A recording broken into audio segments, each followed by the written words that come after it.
Studies in the Angat Bayi Women's Political Empowerment Fellowship Program, care of Maya Tamayo.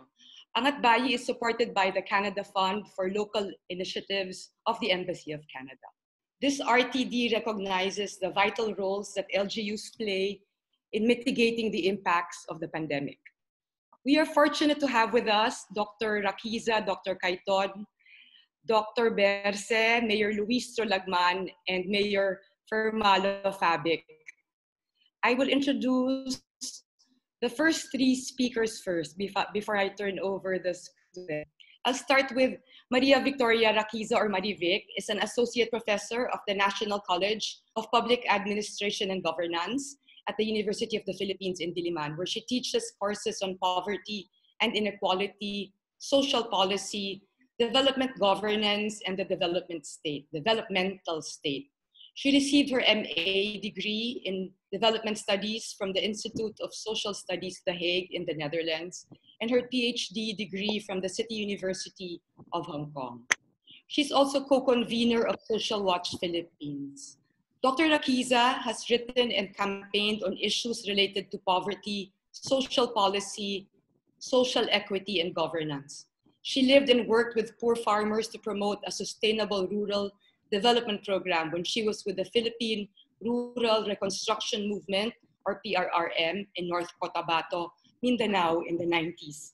She's also the founding national coordinator of the Global Call to Action Against Poverty in the Philippines. Peter Julian Cayton is a statistician, an econometrician, and an associate professor of statistics at the University of the Philippines. He earned his PhD in statistics from the Australian National University, his MS in statistics from UP Diliman, and his BS in statistics, magna cum laude, also from UP Diliman. He has several grants and awards, which include the Enhanced Creative Work and Research Grant from UP, etc. He has several published articles and papers. The third speakers in this first set of speakers is Dr. Kristoffer Berse, who is an assistant professor of the National College of Public Administration and Governance and is currently policy team leader of the UP Resilience Institute. So we will start with Dr. Raquiza. Okay. Can I hear me? Hello, can you hear me? Yes, we can hear you. Hello? Yes, go ahead, Marivic. Okay. Right. Maraming salamat sa mga nag-initiate ng discussion na to and for inviting me to share my thoughts. In the course of my discussion, I will share many of the analysis and recommendations on the social policy group of the UP COVID-19 pandemic response team under the auspices of the UP Resilience Institute, as well as CSOs who have contributed to this set of analysis and recommendations. I just also want to say that I really look forward to listening and learning from our LGU representatives. And I know many of them are women and of course men who are now rising to the occasion in protecting and promoting the interests of their respective constituents in this most challenging time. The role of LGU in national development has never been more pronounced than today in the context of the pandemic.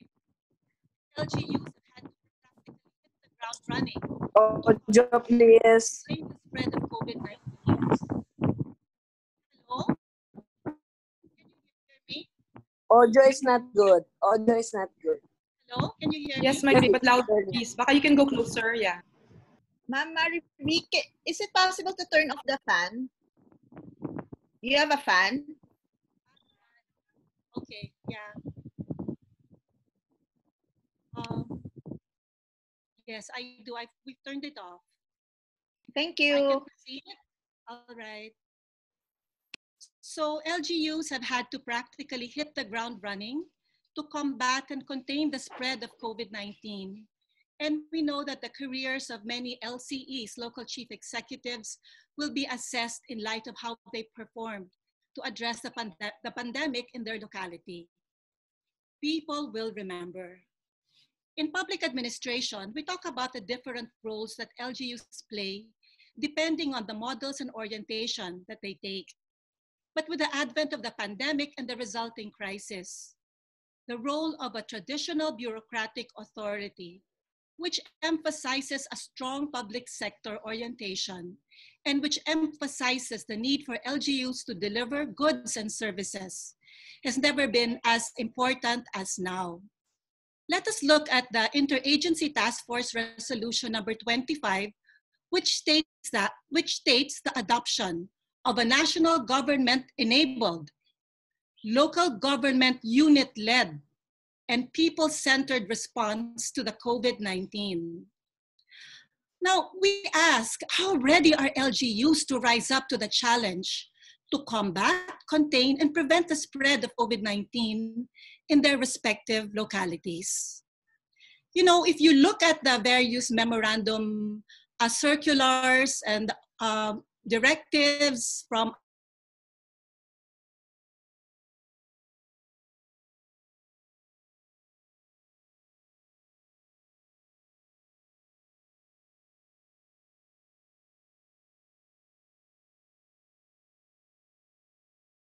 I believe Dr. Raquiza was cut off.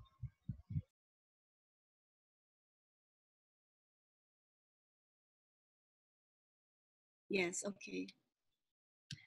The LGUs are expected, for example, to disinfect all public areas like wet markets, undertake contact tracing efforts, no, of all those in contact with COVID-19 positive patients. They're expected to constantly monitor the status of all suspects and probables and their family members. They're expected to establish and run community quarantine facilities, as well as isolation facilities, providing not just medical, but also psychological support. They're expected to also establish and run testing centers. In fact, yesterday it was reported in the news that the gig already has a drive-through testing center.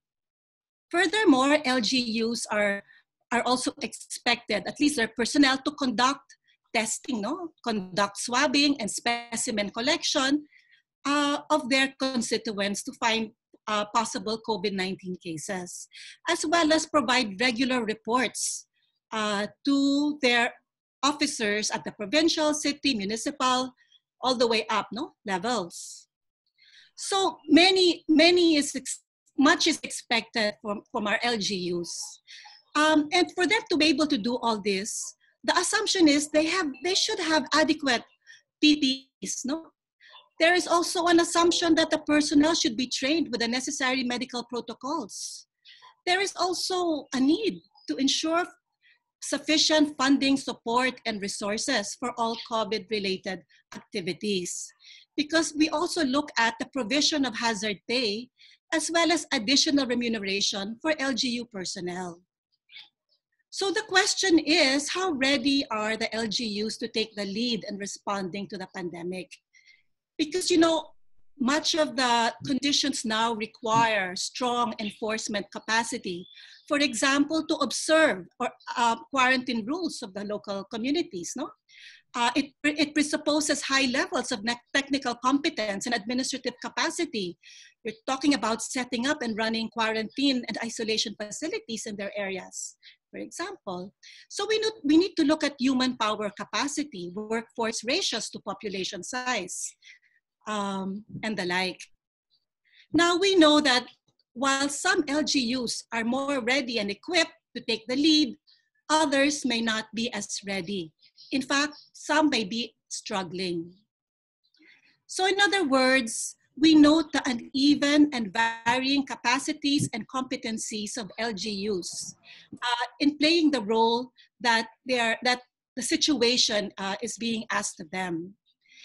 This is why we, in the social policy group of the UP COVID-19 pandemic response team and other CSOs, are asking DILG and other relevant national agencies that apart from monitoring strict LGU compliance to current COVID-19 rules and regulations, there is a need to assist and help incapacitate weaker LGUs in the performance of their duties. Doing this promotes inter-LGU equity in the provision of frontline services in local communities. This also highlights the role of the national government in promoting redistribution among LGUs where there is very uneven capacities, including in terms of resources. And this is something we suggest that this be looked into, not just in the time of the pandemic, but moving forward.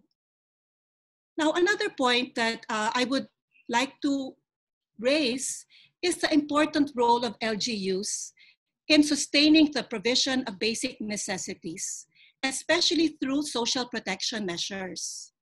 Now, there is an urgency to this call, given the rising lack of food and other essential needs, particularly among poor and low-income families. As we know, or about 80% of the working force are in the informal sector. So many of them have lost their sources of income due to the pandemic and the enhanced quarantine. And this lack of access to incomes and essential needs, we know, have led to rising levels of hunger as well as frustration among many of our communities.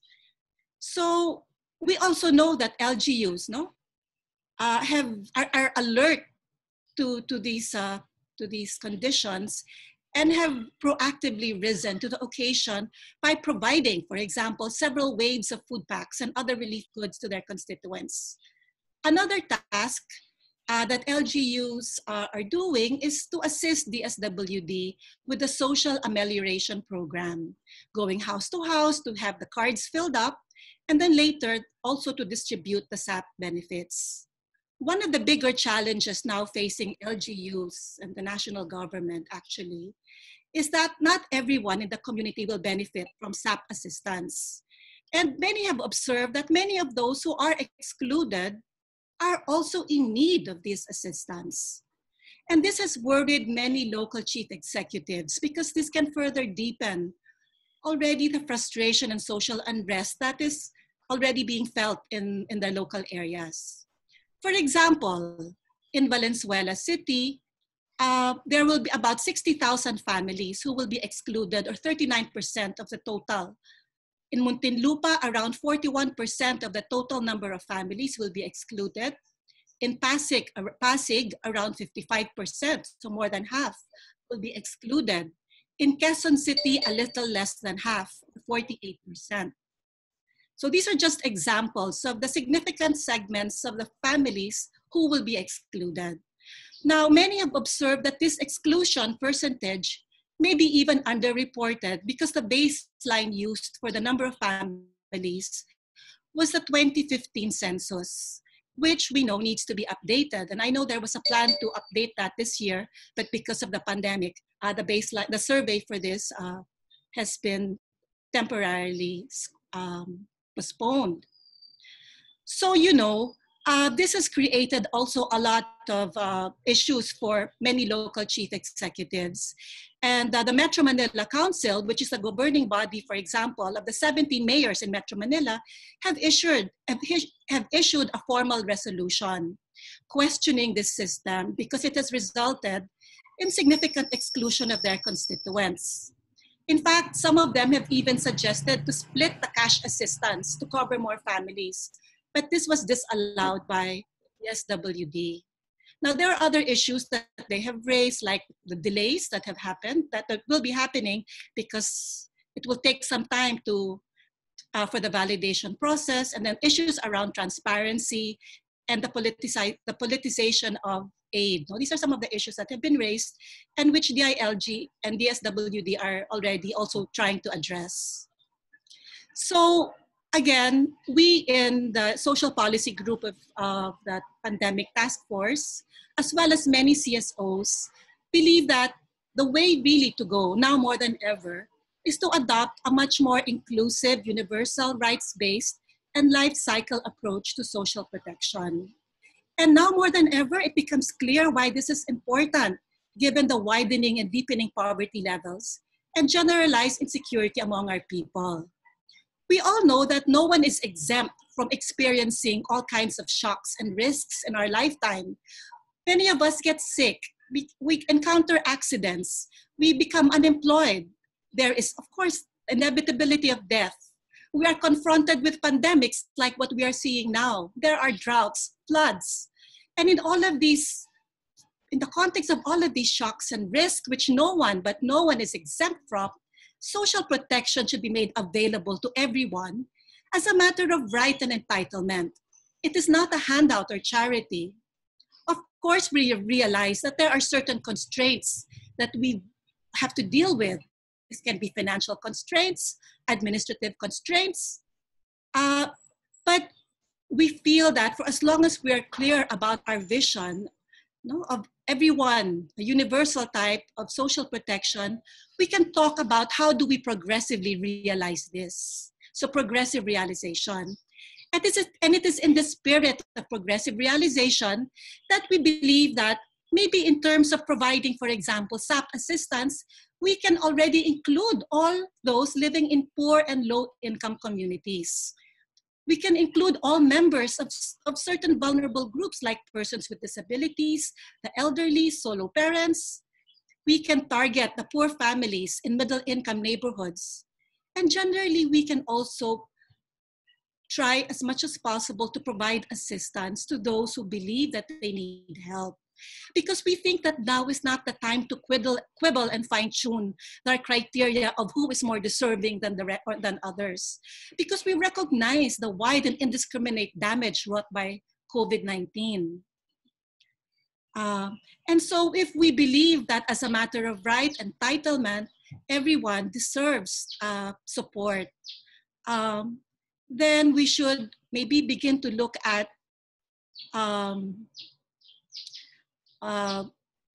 relaxing, for example, requirements, requirements like ID requirements and all kinds of, become more lenient in our requirements for qualification for these assistance.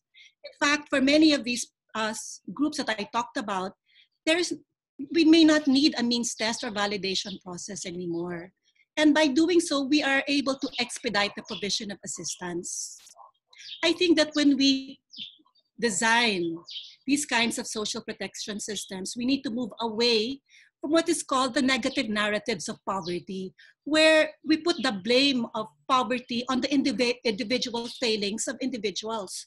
Rather than see na yung poverty na yan, yung kahirapan na yan, ay resulta din ng mga mas structural or systemic issues. We also need to get away from the discourse of the deserving and undeserving poor, because that can lead to fragmenting social service delivery systems. Services for the poorest, the non-poor, those more prone to shocks and risk. You know, if we have such a fragmented service delivery systems, there are many who are bound to fall through the cracks and result in significant exclusions, which will undermine our adherence to the sustainable goals of leaving no one behind. Furthermore, by employing more inclusive approaches, we're able to reduce, therefore, exclusion of those who need the benefit. We're able to expedite the delivery of assistance. This is also administratively more facilitative. It's less taxing on systems. It reduces politicizing aid and accusations of palakasan. It promotes the spirit of social cohesion and social solidarity. And these are very important public values that we need to cultivate. And it also does away with stigma that sometimes is associated with aid. In fact, no less than President Duterte has seen the value of a more inclusive social protection approach when he said last April 13 that the national government will give aid to families who are not on the DSWD list, but who remain in need, and that he will do what it takes to get funding for this. And we hope that the president will make good his word on this, on his promise. Now, other LGUs, we are very glad to see have been already exploring this inclusive rights-based approach. For example, we have Mayor Vico Soto, who was among the first who publicly problematized the fact na malaki ang mga hindi makikinabang sa SAF benefits. And he actually said that he is worried about this because it would create social unrest among his constituents, which was why he announced that the Pasig government would come up with a supplemental budget to cover the gap of all those who will be excluded. I'm happy to report that our own mayor here in Quezon City, Joy Belmonte, has already signed a supplemental budget of 2.8 billion, which the Quezon City government recently passed, to provide a variety of services to Quezon City residents, including providing beneficiaries assistance for those who were excluded in the DSWD list. And if I can do a bit of shameless plugging, no less than our own NCPA graduate students, Congressman Alfred Vargas and Mayor Dan Reyes of Agoncillo, Batangas, have all expressed their support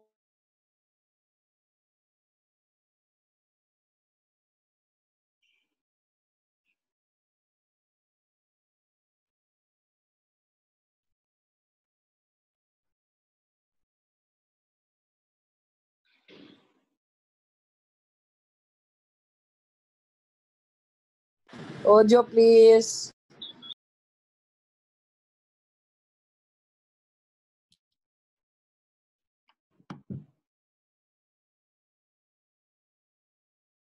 Yes, hello. I think Dr. Nawala yung audio. I think she got disconnected. She's Hello, having can a you problem. hear me now? I'm sorry. Marivic, ayan, there you Can are. you hear me now?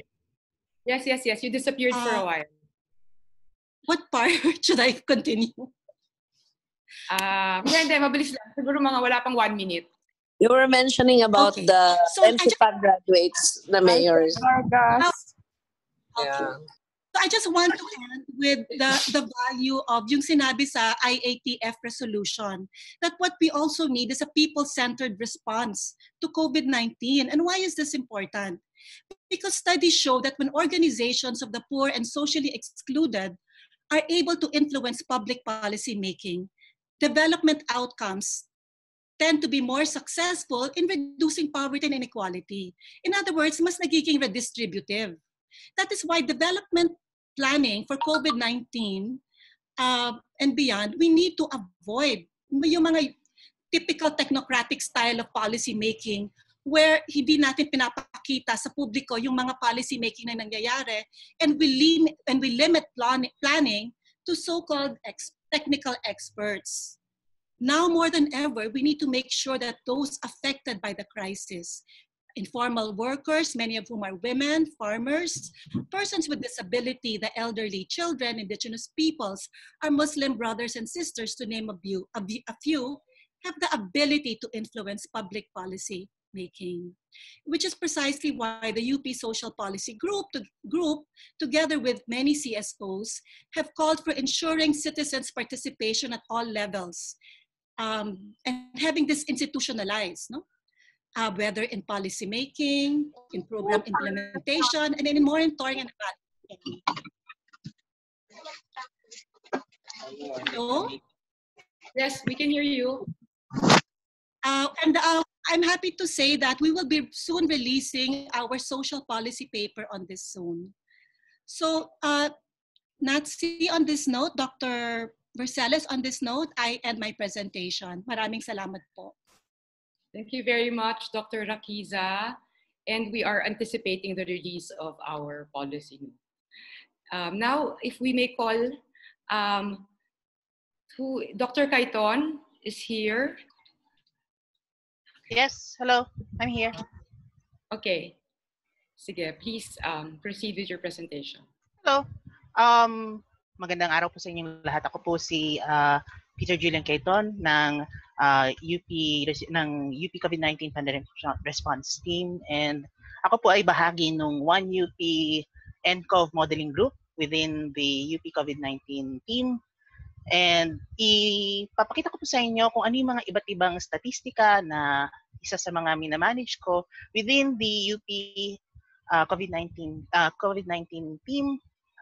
Okay lang po ba kung i-share ko yung aking screen for this presentation po? Sige po, please go ahead.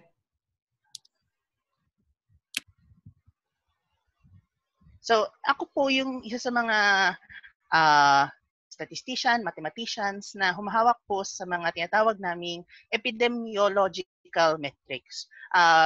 Ginawasan ko naman po yung aking pagiging too technical in this part of the discussion. Pero what we are doing here is minomonitor namin yung mga statistika ukol po sa pandemic na COVID-19 para tingnan po namin kung ano po yung estado ng bansa, ng ibang probinsya, at umaabot na po kami sa level ng lungsod at munisipalidad recently po. Yung mga minamanage ko pong dalawang main statistics po sa UP COVID-19 team ay yung tinatawag na time varying reproduction number or RT for short. Tsaka po yung tinatawag namin na outbreak threshold.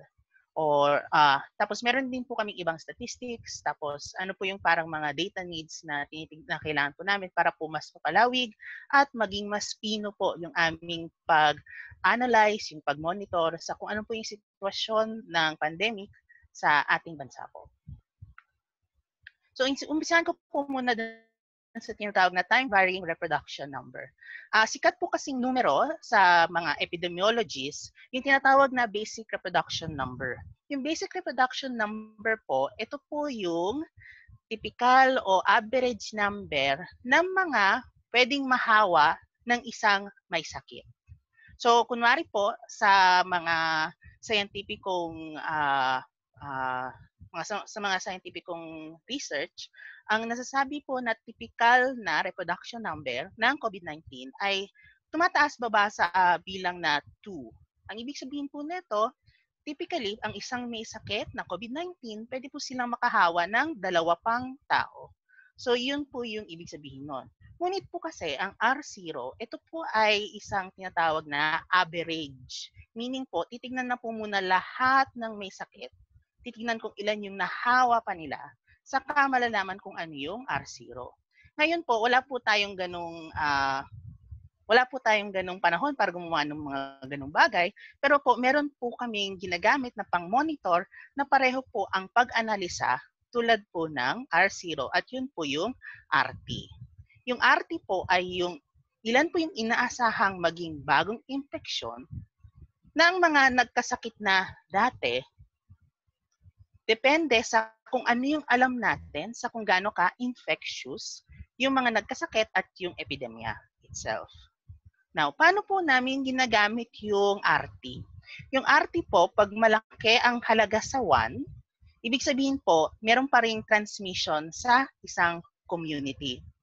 Pag ang RT po ay less than or equal to 1, it means na yung transmission, mababa na po in frequency. Ito po ay isa sa mga senyas na the curve is flattened or naabot na po ang peak ng epidemya. Ito po yung ngayon po naming resulta tungkol po sa RT as of April 21, 2020. Ngayon po, yung makikita nyo po dito ay isang kwento kung paano po namin tinitignan ang mga datos pangbansa na galing po sa DOH. Now, ito pong makikita nyo pong patayong linya na bali-bali, na kulay pula, yan po ang petsa kung kailan po ginawa ang Manila lockdown or Manila community quarantine. Yung solidong patayong linya na kulay pula, yan po ang petsa ng Luzon quarantine. Now, kung titingnan nyo po, ano po yung naging epekto sa mga kumpirmadong sintomatikong kaso? Alam po natin na ang COVID-19 ay may incubation period na 14 days o 2 weeks. Naging balita din po na ang DOH ay may tipikal na 1 linggong katagalan para maproseso ang datos at maibigay ang resulta. Kung atin pong idadagdag ang 14 at 7, ang makukuha po natin ay 21 days. At 21 days mula po sa Luzon lockdown, dun po yung unang instance na naobserbahan po namin na ang RT ng bansa ay mababa na sa 1. So ito po, however, ay masasabi lang po namin sa mga na subukan na kung meron silang COVID-19 na wala, sa mga kumpirmadong sintomatikong kaso na nire-report ng DOH. Wala po kaming masyadong idea o ideya kung ano po ang nangyari para dun sa mga asymptomatikong merong COVID-19. Ngayon, iniisip po namin, sana po sumusunod po sila sa kwarentena. Pero kaya po namin hinihingi yung tawag na magkaroon ng large-scale testing ukol sa COVID-19. Ngayon po, itong nakikita nyo pong green line, yan po yung Abril 14,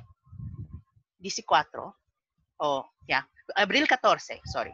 Abril 14 or April 14, kung saan nagsimula yung mga steps ng pagkakaroon ng large-scale testing. Pero po, medyo hindi consistent yung paggawa sa buong bansa. At inasahan po namin yung pagtaas ng RT. Ibig sabihin po ngayon, mas nakuha namin yung datos na kung ano yung infection o transmission ng sakit na nangyayari. Pero recently po, bumaba po ulit. Ngayon po, itong recent po na pagbaba ng RT na nakita natin, medyo ina-anticipate po namin na pina-factor in po namin, hindi naman sa pina-factor. Iniisip po namin na medyo may delay si DOH kasi naka-rely po talaga kami sa pagbalita ng DOH sa mga kumpirmadong kaso. Yung DOH po, sabi ng mga panahong ito, sabi nila mayroong 111 new cases. Ngunit po, nabalita po sa Cebu na sa Cebu lang po yon, meron na po silang 123. So, sa amin po, isa po naming panawagan para po sa DOH na sana po tulungan po silang maging mas mabilis magproseso ng datos upang po magkaroon po kami magkaroon po tayong lahat ng mas malinaw na larawan ng estado ng Pilipinas para po sa COVID-19. Ito po, niran ko po ito. Ito po yung pagkukumpara sa Pilipinas, Singapore, at South Korea. Ang Singapore po ay magpapatuloy po ng kanilang lockdown hanggang June 1. Dahil po, meron po silang tinatawag na pong second wave ng mga infeksyon.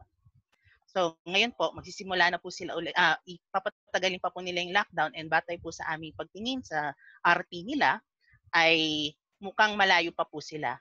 Dati po ay nasa mababang level po sila ng RT, pero after pong biglang tumaas dahil po sa mga bagong natuklasang kaso, hindi na po sila nakabalik muli. Ang South Korea po, ang model country po pagdating po sa COVID-19. Kasi po sila, kahit man po nagkaroon ng panahon na tumaas ang kanilang RT above 1, nagkaroon po sila ng pagkakataong maibaba ito muli at maipanatiling mababa ang RT ng South Korea, na nagkaroon pa po sila ng eleksyon habang COVID-19 pandemic. Ito po ay dahil sa kanilang polisiya na isolate, trace, and test. Sila po ay napaka-agresibo mag-test ng mga kanilang kababayan. Sila po ay magaling mag-trace dahil po sa magandang teknolohiya na meron po sa South Korea. At sila po ay magaling mag-isolate ng mga kaso. So, sana po lahat po ng mga bansa ay tulad ng South Korea, pero po naiintindihan man po namin ang mga limitasyon natin dito. Ito po ay isang halimbawa ng kaya po naming magawa ngayon sa ibang syudad para po sa Pilipinas, batay po sa kung ilan na po ang kanilang may sakit, ngunit kami po ay nakadepende pa rin sa datos ng DOH. Ito po ay para sa lungsod ng Makati.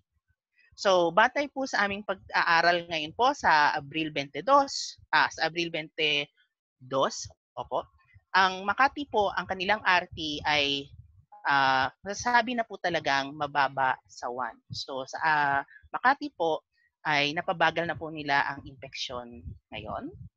Ngunit ito pong RT ay mag-a-update o magbabago po. Depende sa ilan po yung na-discovering kaso.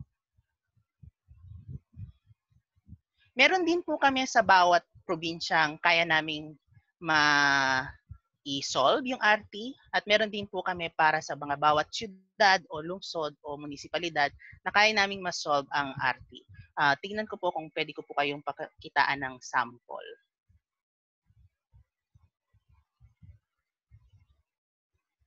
Nakita niyo po ang COVID-19 plots of Philippine cities? Kita po ba? Okay. Ito po yung isa sa mga gawa namin ng ako po at saka isa ko pong junior faculty po mula sa School of Statistics, si John Hill Sarmiento. At ito po yung mga resulta base po sa Abril 22. So, isi-skim ko lang po, hindi ko po ititigil sa bawat syudad. Medyo matagal po ang oras natin dito. So meron po ako sa Pampanga, sa Angono, Bacolod, Bacoor, Baguio, Tugigaraw, Baliwa. please. Sandali lang po. Malayo-layo pa po yun. So Cabanatuan, Cabuyao. So ito po yung sa amin. Ito po, may isi-share lang po kaming kwento sa Cebu. Kasi po, nagulat po kami noon sa Cebu sa nangyari na umabot po sila beyond 7. At ito pong kaso na ito ay, yun po, the next day, nalaman po namin na meron na po pala silang isang sitio na infected na po yung buong sitio daw po, sabi po ng report. Kaya nag-pause po ng konti. At ito pong nakikita namin pagbaba, sa alam po namin hindi po dapat bababa kasi ito po yung parehong araw na may 123 cases sa Cebu. So kami po ay talagang nananawagan na ang DOH ay matulungan na matulungan ng DOH na sila ay magaling na mag-update ng datos agad-agaran. Ang Antipolo, Balanga, kasi nakadepende po kami sa kung paano siya dineclare na city, yung pangalan official ng city po. So, yan po. Bibilisan ko lang po. Wala pong Tugigaraw pa po. Hindi pa po ay sandali lang po.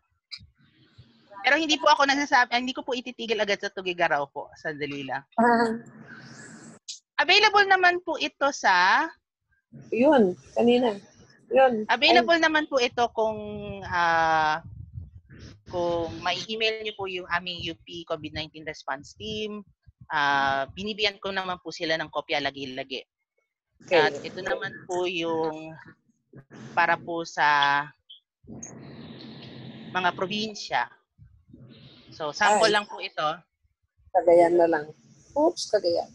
Yun. Nandun po. Cagayan. May Cagayan po. Pero po, may mga nakikita po kami tulad po ng Negros Oriental. Ito po nakikita naming problema. Ito po ay methodological and data problem. Hindi po maganda na nag-drift po ito. And ano po yung dahilan? Ito po yung nakikita nyo po. Kahil po, kulang pa po ang, wala pa pong nare-report ang Negros Oriental na kaso since March 31. So, pwede pong may mga gantong kaso na nagdi-drift po and it is a methodological and data problem. So, para po sa amin, gusto po namin munang i-human screen kung acceptable po ba. Kasi po ito po ay automated namin ginagawa araw-araw. Pero po, marami naman po kami mga eksperto po sa UP COVID-19 response team. Marami pong mga epidemiologists at saka po biomathematicians na magsasabi kung credible po ba yung result or not.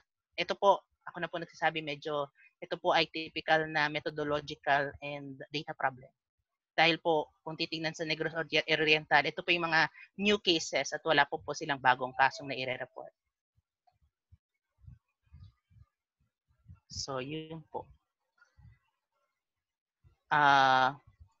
Tuloy ko lang po yung aking talk po. Ano po? May tanong po? Baka pwede mong pakita sa kanila mamaya yung website natin ng endcov.ph at saka Yes po. Pwedeng mag-enter ng data. Thank you. Yes po. Susunod po siya.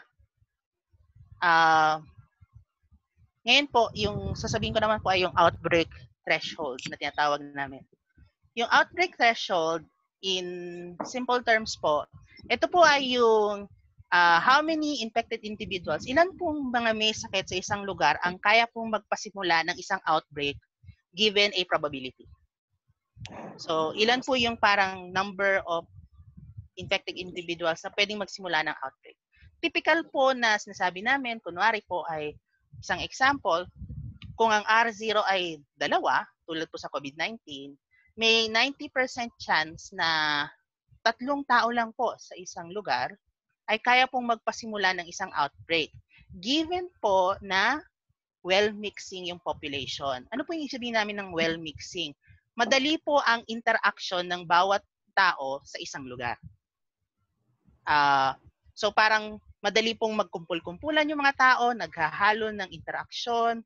So yun po yung tinatawag naming well-mixing population. Ngayon po, hindi po lahat ng Pilipinas, iba-iba, pare-pareho na well-mixing. Lalo po tayo po ay isang bansa na may maraming kapuluan. Kaya po, ang mangyayari is, kailangan po naming baguhin yung formula para po ma-reflect ito. At isa pong ginagamit namin para ma-adjust yung outbreak threshold sa bawat probinsya na susunod pong level ay munisipyo, ay una muna namin hinahanap yung datos ng population density ng mga barangay sa loob ng probinsya. Once alam na po namin yung population density, kaya po namin maglabas ng adjustment na tinatawag naming dispersion index. Yun po yung magsasabi kung gaano po ba naghahalo-halo ang populasyon ng isang probinsya. So, yun po yung ginagamit namin, yung population density, para ma-adjust po ito. Tapos, ito po yung mga ginagamit namin. Once na-solve na namin po yung outbreak threshold, i-solve po namin yung ratio of confirmed divided by threshold. Depende po sa bilang na yon, doon po namin kayo i-classify for suggestion or recommendation na ano po yung quarantenang pwede sa inyo pong lugar. So, isa pong suggestion o rekomendasyon. Now, yung numerator ng ratio, pwedeng baguhin. Depende po kung ilan na lang po yung natitirang kaso ng COVID-19. Pag sinabi mo namin natitira, confirmed minus recovered minus death. So, ilan na po yung natitirang kaso. Pero po, sa simula po, ang ginagamit po muna namin ay confirmed over threshold na madali po namin makuha from DOH. Pero po, galing po sa LGU data, yung pwede na po namin magamit, pwede po namin i-adjust yung ratio for classification na kung ano po yung quarantenang pwedeng i-rekomenda. Ito po yung paraan po namin kung paano mag-rekomenda batay po dun sa ratio. Kasi po kung ang ratio po ay less than 0.7, 80% chance po ng outbreak. Sa amin po, nakikita po namin hindi po kailangan na magkaroon ng community quarantine, pero po, hindi naman po ibig sabihin nun na magiging lax po tayo o wala na pong gagawin. Kailangan pa rin po yung igirang paghanda ng taong bayan, pag-alaga sa mga may sakit, at saka information campaigns po. Yung new normal na tinatawag po. Pag nasa gitna ng 0.7 at 1 yung ratio, general community quarantine, so some level na quarantine, pero po hindi po yung enhanced community quarantine. 1 to 2, yun po yung enhanced community quarantine yung rekomendasyon. Pag greater than 2 po, extreme ECQ na po yung aming rekomendasyon. Pero po, rekomendasyon lang po yun kasi hindi po namin alam kung paano po ba ito. Marami pa pong mga pag-aaral na ginagawa po ang UP COVID-19 response team, lalo po sa kung ano yung healthcare capacity ng mga iba't ibang lugar po. Ito po yung one thing na meron po kami ngayon, yung map nung pag-classify gamit po yung ratio. Ito po ay publicly available ngayon po. Ang ginagamit po namin ngayon dito ay yung confirmed lang, hindi pa po yung remaining. Nakikiusap po kami at nananawagan po na sa mga LGUs na kung pwede po ay mag-update po sila ng datos sa amin po sa upncov.ph sa ncov.ph/quick count. Tignan ko po kung kaya ko pong i-type iyon. Nasaan po yung chat ko? Mamaya na lang po. In any case po. Ay pakita ko din po yung mapa namin sa ngayon po. So ito po yung mapa ngayon po namin. And ito po yung mga pwede nyo pong mapili. Nakikita nyo po ba? Hindi ano? Nakikita namin yung mapa. Ito po. Ito po. Yung website ng mapa. Na-adjust ko na po. There, we can see it na. So ito po yung meron kami sa COVID-19. Ay, hindi pa ata. Nag-update siya ngayon. Kasi hindi ko makita yung mga probability of outbreak po namin. Mukhang nagproproseso po ngayon ng datos. Pero ito po ngayon yung isa sa mga features.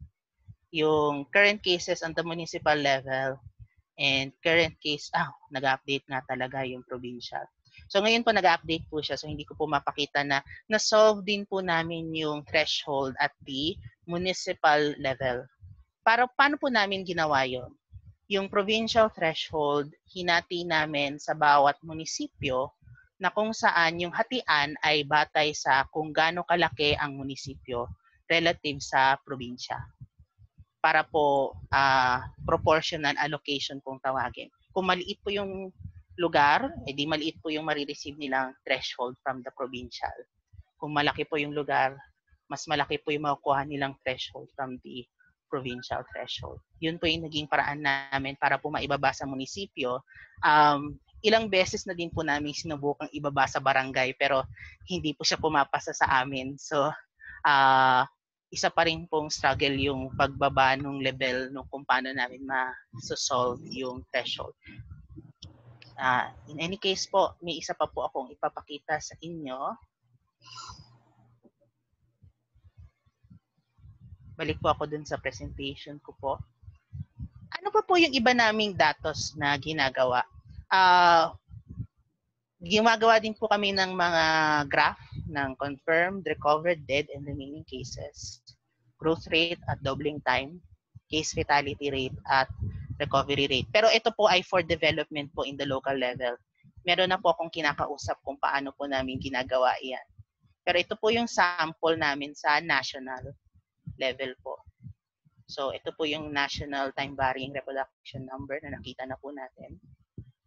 Ito po yung percent change in confirmed cases.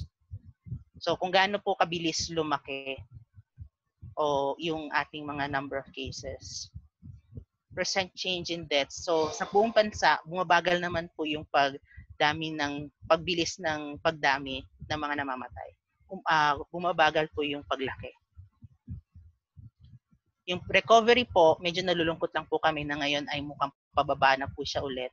Ang mas maganda po kaso ay sana ang recoveries ay lagi pong pataas. Hindi po kasi maganda na pababa po yung recoveries at ito po ay isang senyales na hindi pa po talaga handa ang ating healthcare system para po ma-accommodate ang mga nagkakasakit para po sa COVID-19. Mas maganda po kung ito po ay pataas o nananatili sa isang mataas na numero. Yung doubling time po, medyo matagal pa pong explanation po yan. I-skip ko lang po doon sa case fatality rate. Ano po ba yung case fatality rate? Ito po yung estimated na number ng mga na estimated fraction or percentage ng mga namamatay sa COVID-19. Ito po ay ina-adjust nga lang namin. Paano po yung adjustment? Ina-adjust po namin for the delay ng reporting, hospitalization to death. So medyo adjusted number na po ito. Tapos po yung crude recovery rate, ito po, yung recovery rate, okay po, tumataas naman po siya, pero parang bumabagal po yung pagtaas ng dami ng napapagaling. Overall po, marami po tayong napapagaling ngayon, tumataas po siya at 10%. Pero po, sa dami ng napapagaling natin, in terms of numbers, bumabagal po siya. So mas maganda po kung mapabilis po natin ito.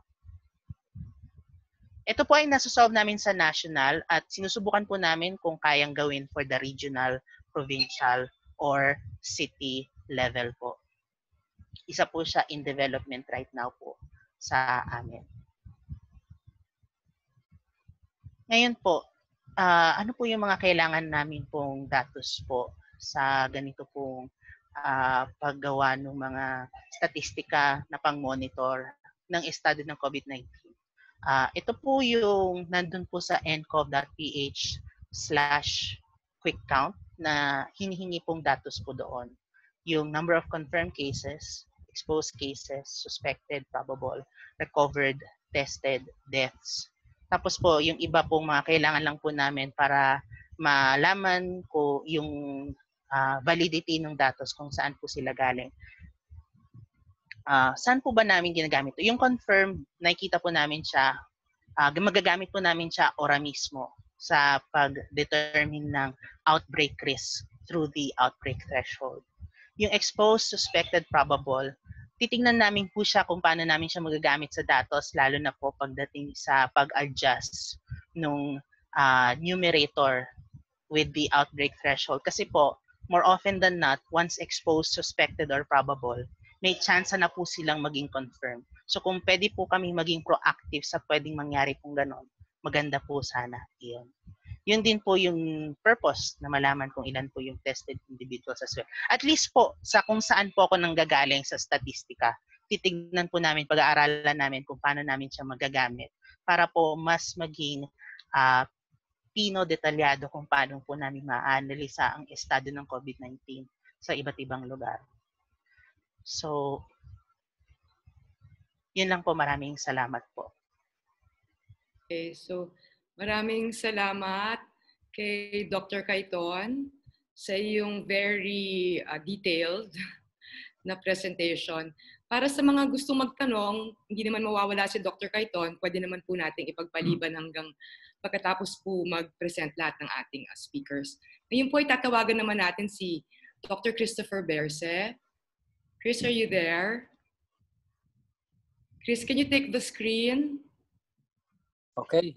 There you are. Okay. Okay. Okay. Good afternoon. Teka, ayusin ko lang. Okay. Okay. Biglaan lang ito kasi I'm not supposed to be here. But anyway, I'll just share with you some ideas about yung post ECQ scenarios. Kasi isa to sa mga pinag-uusapan, especially at the local government level. Tinatanong palagi is, ano ba ang mangyayari after April 30? Ano ba ang guidelines, ano ba ang instruction, ano ba yung sinasabi ni, kahapon kasi si Secretary, or the other day, Duque, yung sabi niya, dalawang possibilities, either extension ng enhanced community quarantine or yung tinatawag na modified community quarantine. Ano? But until now, we really have no idea what shape it would take. Ano? What kind of monster it would be, if we can say that. Because as it is right now, yung ECQ, as implemented on the ground, while there are guidelines at the national level, there's a lot of, anong tawag nito? The implementation is not uniform. No? Kanya-kanyang interpretation, improvisation, I would say, ang mga LGUs in terms of what works for them. So in this presentation, if let me just may I put up my slide? I-share ko lang ha. Screen. Yes, please. Sige, please Okay. share your screen.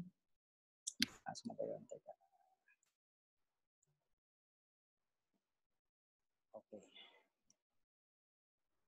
Okay, pasa natin dito. Nakikita niyo na ba?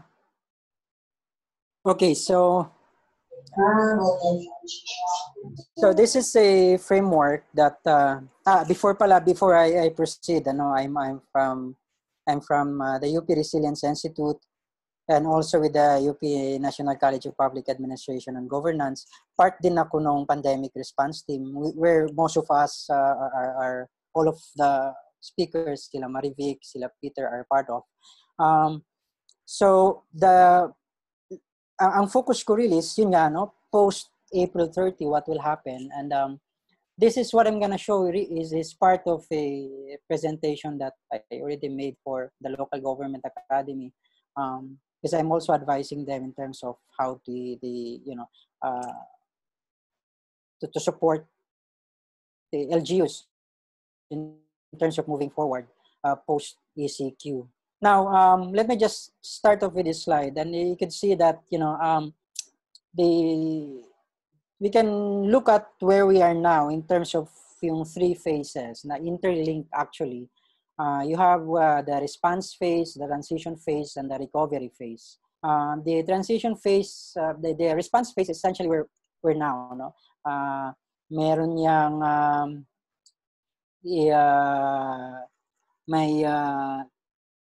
ito yung we have the community quarantine as the main instrument main policy instrument. And the primary objective really is yung to secure yung public health. And kaya ang goal natin at this stage is yung to prevent, contain, and eliminate the spread of COVID-19. But at the same time, you also take note of the fact that, while we're doing this, we have also to minimize the economic implications. No? Although, at this stage, the public health takes primacy over everything else. No? And this is also what the National Task Force and the National Action Plan is promoting, the idea na at this stage importante muna yung health, no? When we transition later, after April 30, that's the time when we can now look at it as the post CQ period. Again, the assumption is that pag nag-transition man tayo or nilift man yung community quarantine or ni-modify man, there's some level of changes also in how the virus is moving. Kumbaga. So yung mga pinakita kanina ni Prof. Peter na mga RT, yung mga curves, ibig sabihin nag-i-improve yung mga yon to justify the lifting of the Luzon-wide ECQ. No? At yun din naman yung sinasabi ng Malacanang, supposedly, na ang decision on whether or not to lift or extend or relax the ECQ will ultimately depend on the science, no? And so when the time comes that we now transition, there's now a shift towards the focus more on the economic activities, while we still do things to ensure na or to minimize or even to prevent the resurgence of COVID-19.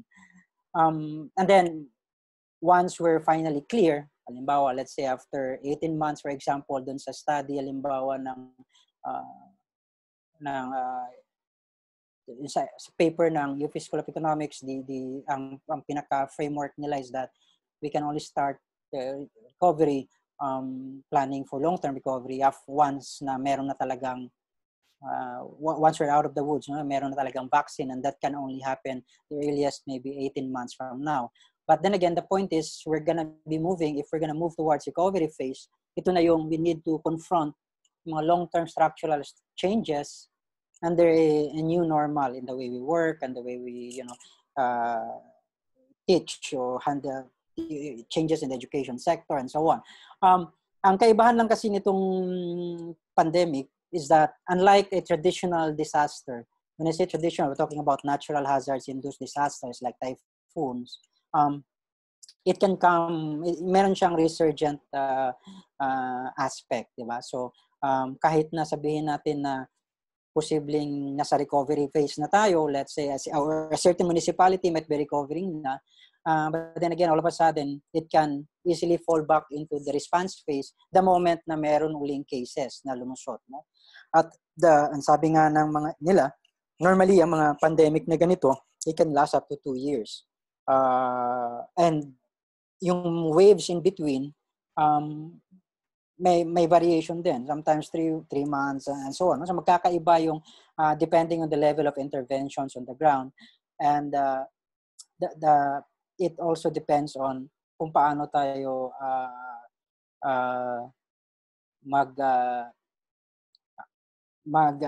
how we're going to go back to the normal situation, paano natin i-adjust yung mga sarili natin. So yun, pwedeng mag-interlooping yung process, unlike a traditional disaster na after nung bagyo, after the relief phase, after the early recovery, you move on eventually to long-term reconstruction. In this case, there's the possibility na pwedeng bumalik ulit doon sa previous phases. So that's why it's more challenging. Sabi nga nila, normally, historically, the succeeding waves are even more fatal than the earlier waves. So, or at least the first wave. So ito yung kinakaharap natin na at least, that's why I decided to look at it from this framework, the RTR framework. So in the response phase, kung asa sa mga decision na kailangan pag-decidean or paggawa ng LGUs is really to, especially is really to determine what kind of community quarantine ba ang dapat i-declare. And you can see here, ito din yung pinresent, no, ni Prof. Peter kanina, yung sa outbreak threshold, essentially, the product of the UP pandemic response team and developed nila Prof. Peter and his team. No? So, what I'm trying to say here is, kasi right now, ang pag-declare ng community quarantine ay, well, in the case of Luzon, for example, yung enhanced community quarantine is a national declaration. And it's Luzon-wide. And we know na it cannot be sustainable in the long run. And also, and as far as the gold standard in disaster risk management is concerned, palaging ang ano natin is that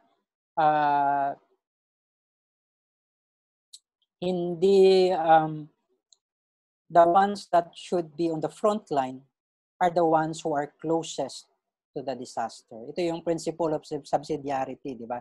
Kasi sila yung nakakaintindi nung sitwasyon at sila din yung mas merong kakayahan to handle the situation. But of course, we understand that this is something new, and even the national government also has to intervene, di ba? Yun nga, but given the chance that the LGUs or even at the national level, itong outbreak, itong basic formula na to can be used as a guide kung anong level of community quarantine ba ang dapat i-declare sa isang municipality o city or even province, no? Kanina kung pinakita ni Peter yung mapa na nasa ncov.ph at makikita doon kung aling municipality ba or probinsya ang dapat nakalagay sa general community quarantine or enhanced community quarantine, really based on a simple metric. The idea being is that you try to compare kung nasaan na ba ang isang locality or isang LGU relative to yung binanggit kanina ni Peter na outbreak threshold. Meaning ito yung minimum number of people that could possibly trigger an outbreak in a particular area given a certain probability. Sabi nga niya, di ba? But let's say for example, sa Sulu,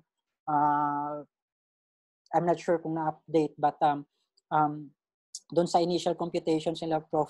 Peter, sa Sulu halimbawa, you would need about like 22 people to trigger an outbreak. No? Kasi yung calculations, it takes into account population density and so on. No? So, kung halimbawa, ang currently ay nasa 20 pa lang or nasa 15 pa lang, so hindi pa, you take the ratio of that, so 15 divided by, let's say, 22, ilan ba yan? Okay, hindi ko na ma-mental math, but basically, you can use the result of that as a guide kung anong level magpo-fall yung, ano dapat yung level of quarantine o community quarantine ang i-declare sa ilang... To answer your question, Sir Berse, it's 68.18. Oh, so hindi pa kailangan pag ganon. 0.68. Oh, so less than 0.7. Oh, di ba? So in that case, so hindi pa kailangan mag-declare. Pero the moment, halimbawa, na pumalo ng 20 yung confirmed cases sa Sulu, then maybe that's the time na baka kailangan na mag-general community quarantine ang Sulu. Pero the moment na pumasok, halimbawa, ng 22 ang Sulu, at let's say 22 din yung threshold niya, then pasok na siya dun sa enhanced community quarantine. So ganun kasimple, but ganun din ka-powerful yung methodology na to, no? And this is in fact what I've been selling sa LGA kanina.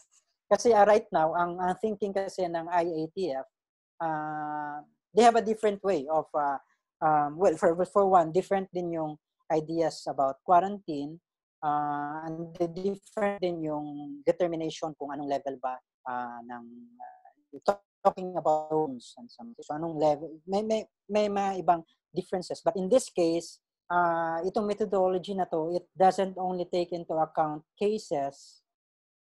In fact, later on, pag nakuha pa yung LGU data, it will take into account recovery and deaths and so on in the equation. So it's gonna be more reflective of the situation on the ground. Kasi ang problema pag sa cases ka lang nakafocus, and you have, let's say, you have a certain number like 1 to 10, general quarantine, 11 to 20, enhanced quarantine, and so on, it may not be very good because unang-una, hindi naman uniform lahat ng LGUs across the country. And there's a lag in the reporting also. So baka yun nga, it will not be very realistic to base the decision on that. So ganon yung idea. And dun lang sa level ng extreme enhanced community quarantine, ito yung pag yung ratio is greater than 2. Ibig sabihin, kung ang threshold mo ay 22, tapos meron ka na palang 45 cases, ay dapat mag-extreme enhanced community quarantine ka na.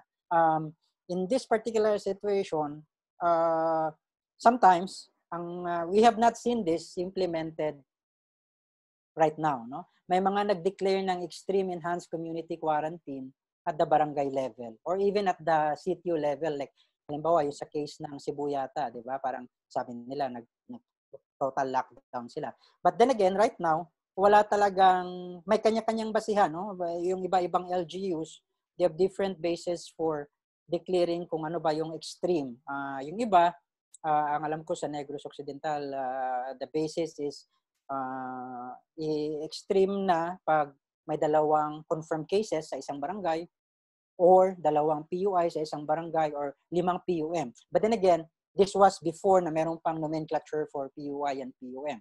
Nung nagbago ang DOH, yun, another level of problem yun. No? Pero sa iba, sometimes sa iba, intuitive lang. Halimbawa sa Quezon City, you cannot declare an extreme enhanced community quarantine at the barangay level kasi masyadong malalaki yung mga barangay sa Quezon City at masyadong varied yung demographic ng isang barangay. No? So the most maybe you can declare is ng extreme is pwede sigurong village or subdivision level or something like that. But anyway, the whole idea is that we use this system as a guide to sort of to provide an objective way of assessing. Para kumbaga, ang decision making will not be arbitrary, will not be subject to to political considerations and everything. The primary consideration would really be the actual movement of the virus. Kasi nasa response phase. Ang priority natin would be public health. No? So to answer, what would be the different features? Again, this one, hindi pa ito dumaan sa madugong katayan sa loob ng UP Pandemic Response Team. This is very much a preliminary. But essentially, some parts of it are also based dun sa latest na discussion paper na na-release ng School of Economics. But if you look at this one, you have the general community quarantine, the enhanced community quarantine, and the extreme enhanced.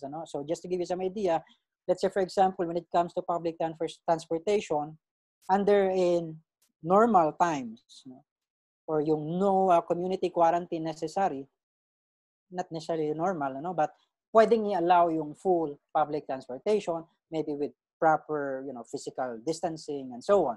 And then sa general community quarantine, for example, pwedeng i-allow ang public transportation, but there has to be some adjustments in terms of the use. No? Ito yung halimbawa, yung pinag-eksperimentuhan ng Pasig, for example, yung sa paggamit ng tricycle, di ba? Na pwedeng i-allow yung one passenger, tapos may barrier between the driver and so on, and then may proper na disinfection pagdating sa mga terminals. O di kaya pag malakihan, let's say bus, 50% lang yung capacity para merong sufficient area for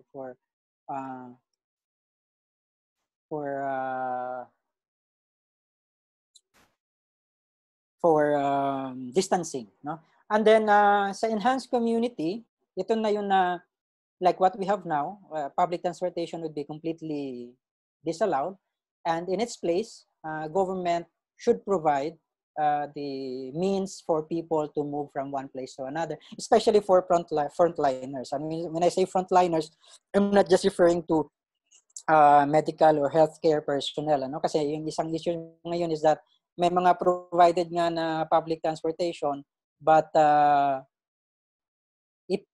yung iba, they tend to discriminate, no? Healthcare lang yung inaalaw. Ang masama, marami tayong frontliners na hindi na non-health workers. Let's say, for example, yung mga nangongolekta ng basura, yung mga, yung mga ganon, no? And sometimes, ang reklamo nila is that they're not allowed to take yung mga free rides doon sa ilan sa mga bus routes na pinoprovide, for example. And then, of course, pag extreme na community quarantine yan, completely walang public transportation. There are other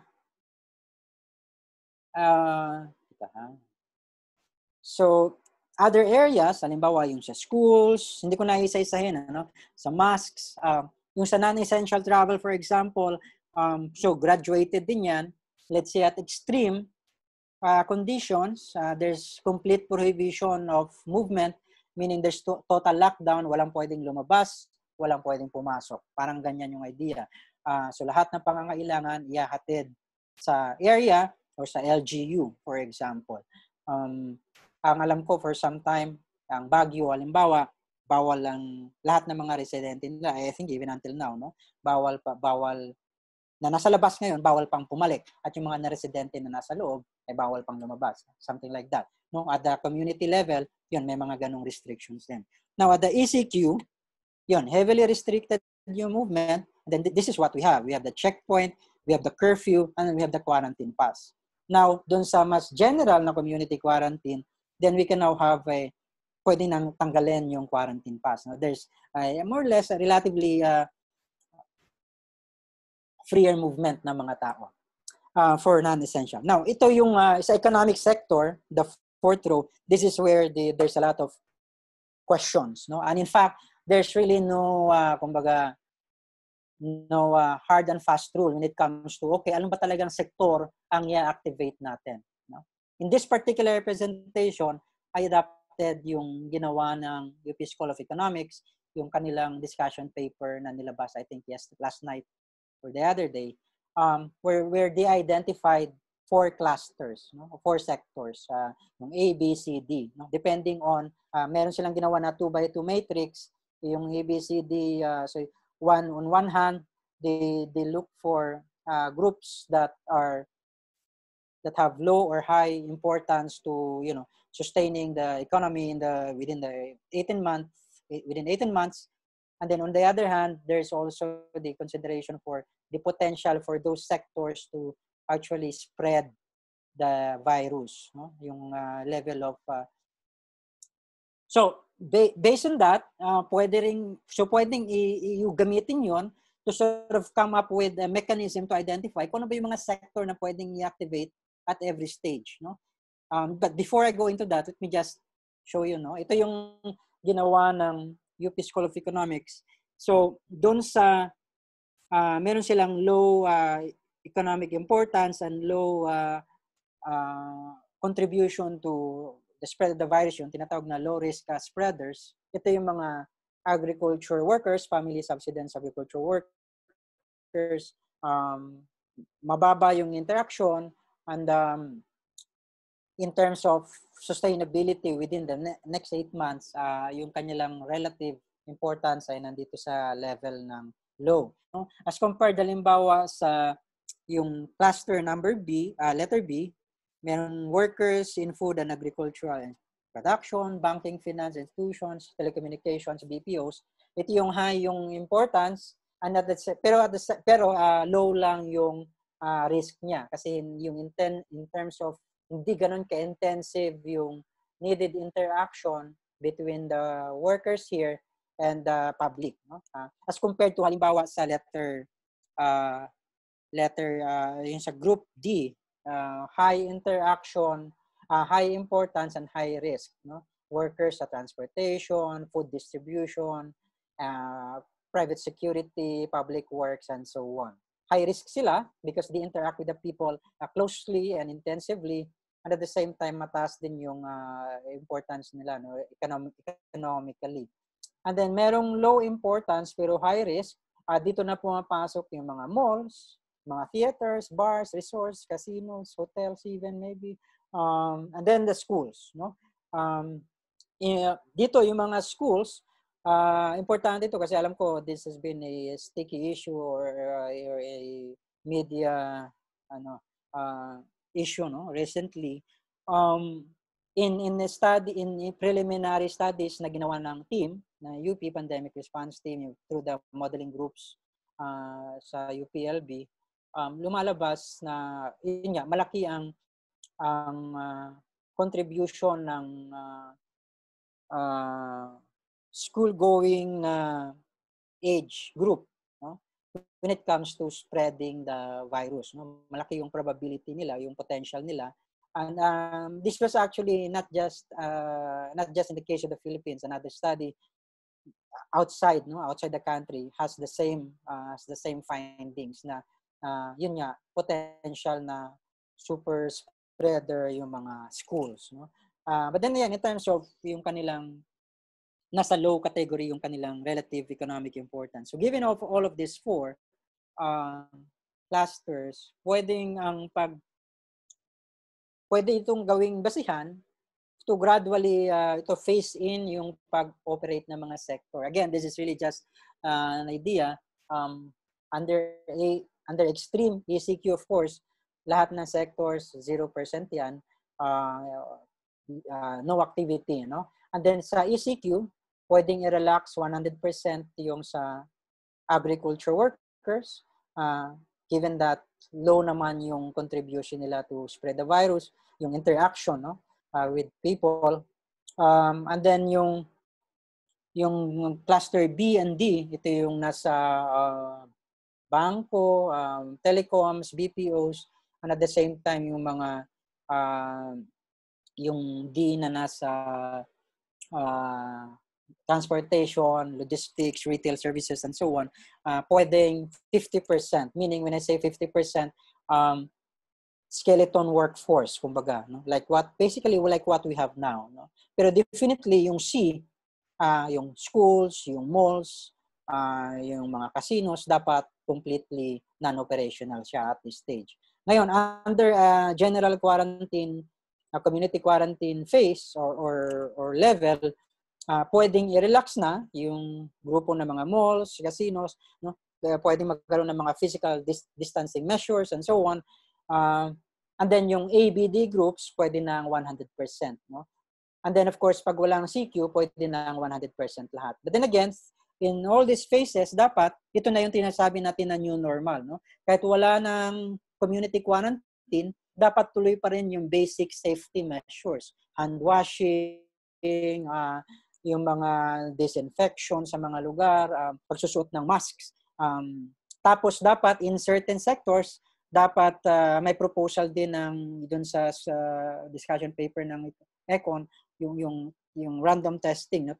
Tuloy-tuloy na random testing or targeted testing for certain groups to ensure or to at least to minimize the possibility of resurgence, no? Or di kaya kung magkaroon man ng resurgence or next wave, ma-anticipate na, ma-track agad yon. So throughout the phase, during this response phase, ito yung mga, of course, alam naman na natin to, testing, tracing, treatment and isolation, hospital care. But yung mga importante lang na kailangan natin i-secure supply ng PPEs, yung protection ng mga vulnerable groups. When we say vulnerable groups, we're basically talking about, health-wise, not socio-economic, but health-wise, we're talking about yung the elderly and yung mga may comorbidities. So ito yung mga dalawa na kailangan tutukan. And then we have, of course, yung community quarantine, fund availability, emergency relief, law and order, and so on.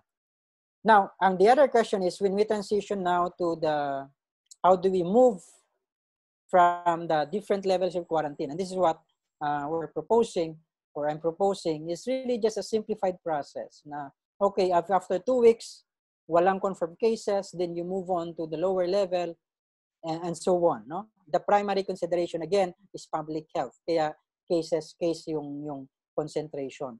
But then again, there should be preconditions for graduating. Number one, dapat merong bago makagraduate o bago graduate sa next level, dapat tuloy-tuloy yung targeted testing. Targeted meaning random testing, hindi mass testing. And contact tracing. May sinasuggest din na dapat yung syndromic surveillance ay tuloy-tuloy.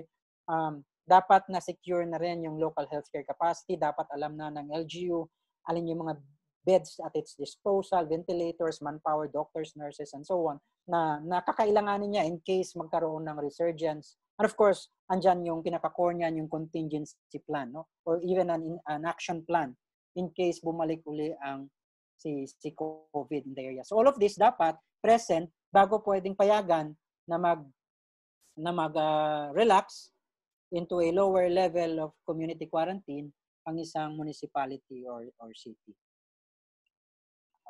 Okay, this is just almost the same. Ito pala, yung mga preconditions na to, this also echoes yung mga preconditions for lifting na nabanggit na rin ng WHO. So, sakop na rin ito dito. No? And then, yung key activities, but this is almost the same. Gusto ko lang i-highlight dito yung the need now, even in the transition phase, to take care of the social integration of the survivors. Kasi there's a tendency, halimbawa, na to stigmatize, no? Yung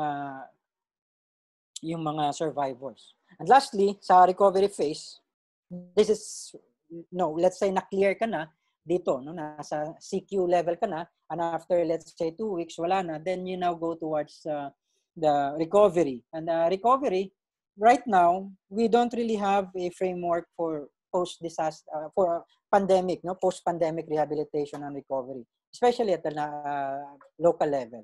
But we have a recovery framework for, natural hazard-induced disasters. And ito yung meron tayo, no? This is what shape. Ito yung mga more or less meron tayo. So, most usually, halimbawa, when we plan for the recovery of Yolanda, we look at livelihoods, agriculture, housing, social services, and physical infrastructure. Same case with Marawi. But for this particular aspect, I added this one, yung organizational development. Kasi ang apektado dito sa disaster, sa pandemic na to, ay hindi lang yung mga communities, no? LGUs, yung mga agencies, government organizations mismo, they need to also be able to recover and, to come up with a plan para mapigilan, no? Kailangan tingnan din yung system sa loob so that para when something happens again ay makapag-prepare. And then lastly, sorry, this is the last slide, mga issues. Yun nga, when it comes to the community quarantine implementation, may kanya-kanyang improvisation ang mga LGUs natin. When it comes to, there are plans at the national level, post-ECQ for example, but there's also the feeling na baka hindi nasasama yung mga LGUs mismo doon sa planning process, and we need to take into account yung mga existing mechanisms for post-ECQ decision making. We don't have to reinvent the wheel. For example, we have already templates for contingency planning, we even have found certain manuals for mayors, no, to respond to different kinds of disasters. We can simply adapt those. We have the incident command system and so on. So marami tayong pwedeng gamitin to adapt to handle, no, the pandemic without reinventing the wheel. Many other things, supply chain, kailangan i-consider sa recovery, local healthcare capacity. Of course, importante yung interlocal cooperation among the LGUs. So yun. I think that's the end. Pasensya na at medyo napahaba. Okay. So, thank you, Dr. Berse for that very, very interesting presentation. And thank you for joining us at the last minute. All of the reports are available in ncov.ph. Am I right, Chris? You're muted. You're muted. Yes. Yes, available yung mga technical reports and policy notes natin sa ncov.ph. So, because I've noticed in our chat box that everybody has been asking if they can have access to the slides, but you can have access to the actual reports. It's all uploaded.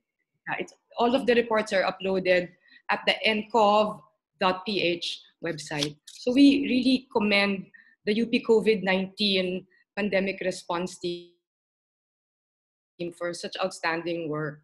Talagang truly a service that you're doing for the people.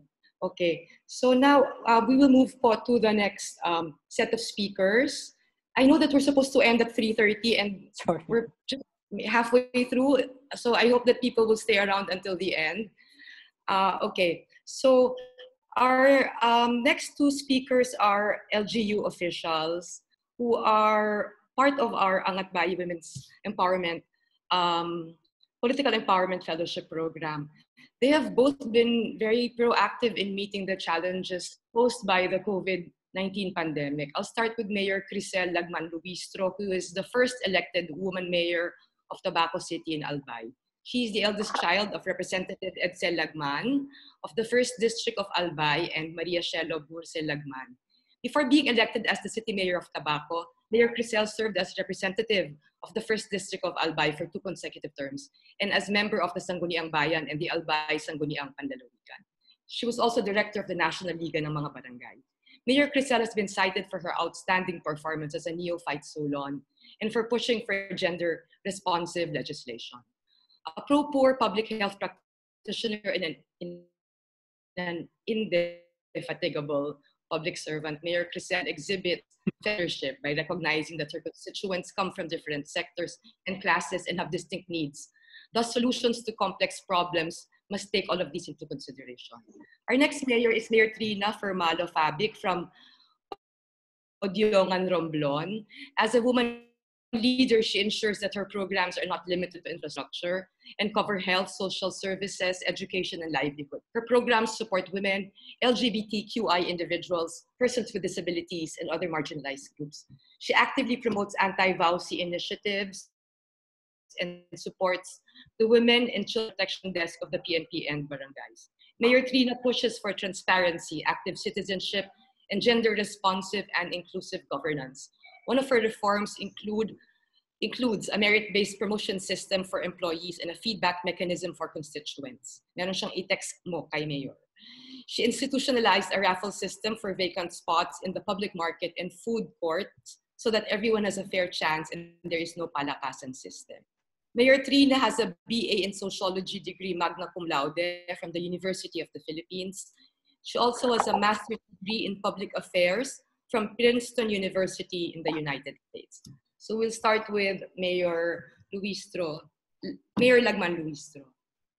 or Mayor Krisel. Thank you. Hi, Natsi. Talagang nagulat tayo sa COVID-19. It was all new to us.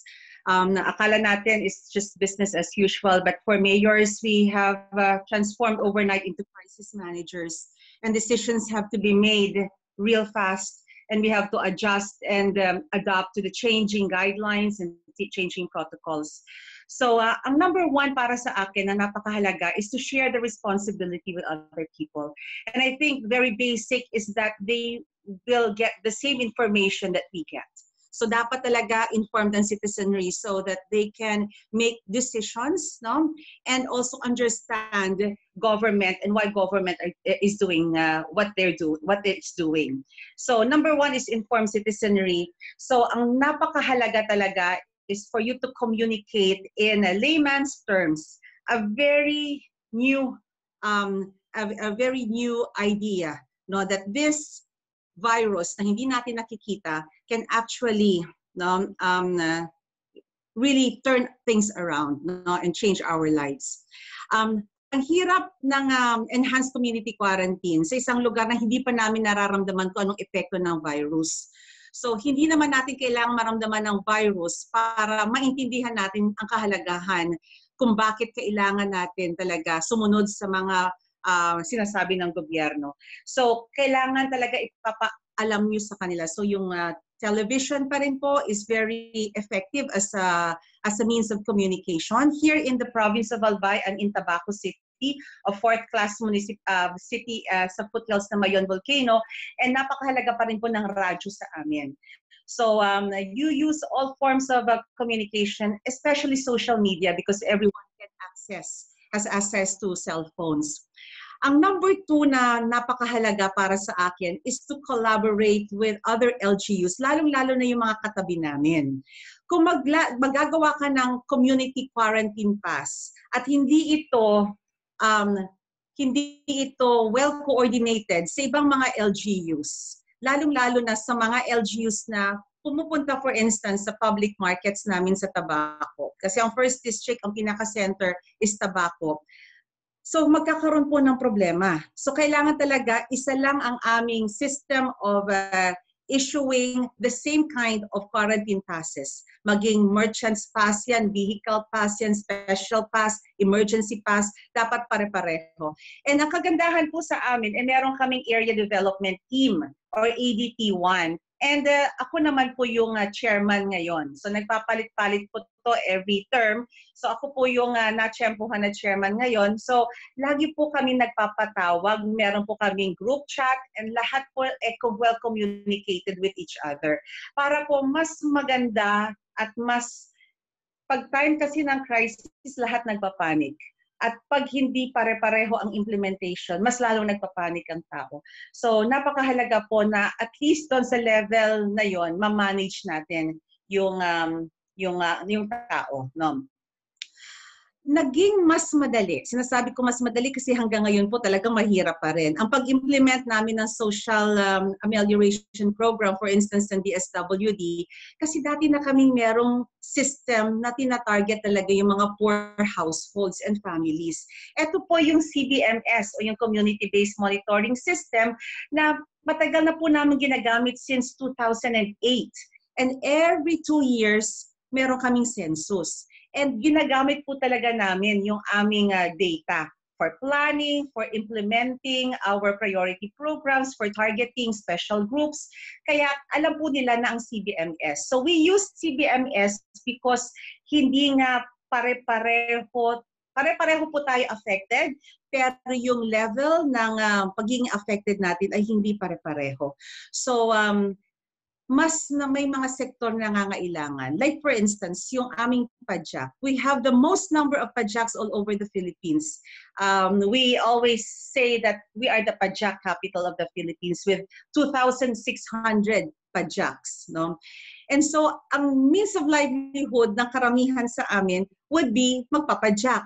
And nung sinuspend lahat ng transportation, kasama na dyan ang padyak, anong mangyayari? So, saan kukuha ng makakain yung isang kahig isang tuka ng mga padyak drivers namin? So, ang una po talaga namin na tinutukan pagdating sa pagbigay ng relief ay yung transport sector. No? Pangalawa po, yung mga motorized, no? Padyak, motorized, and then jeep. And then, ang sunod naman po namin ay yung listahanan. Kanina na-mention na itong listahanan.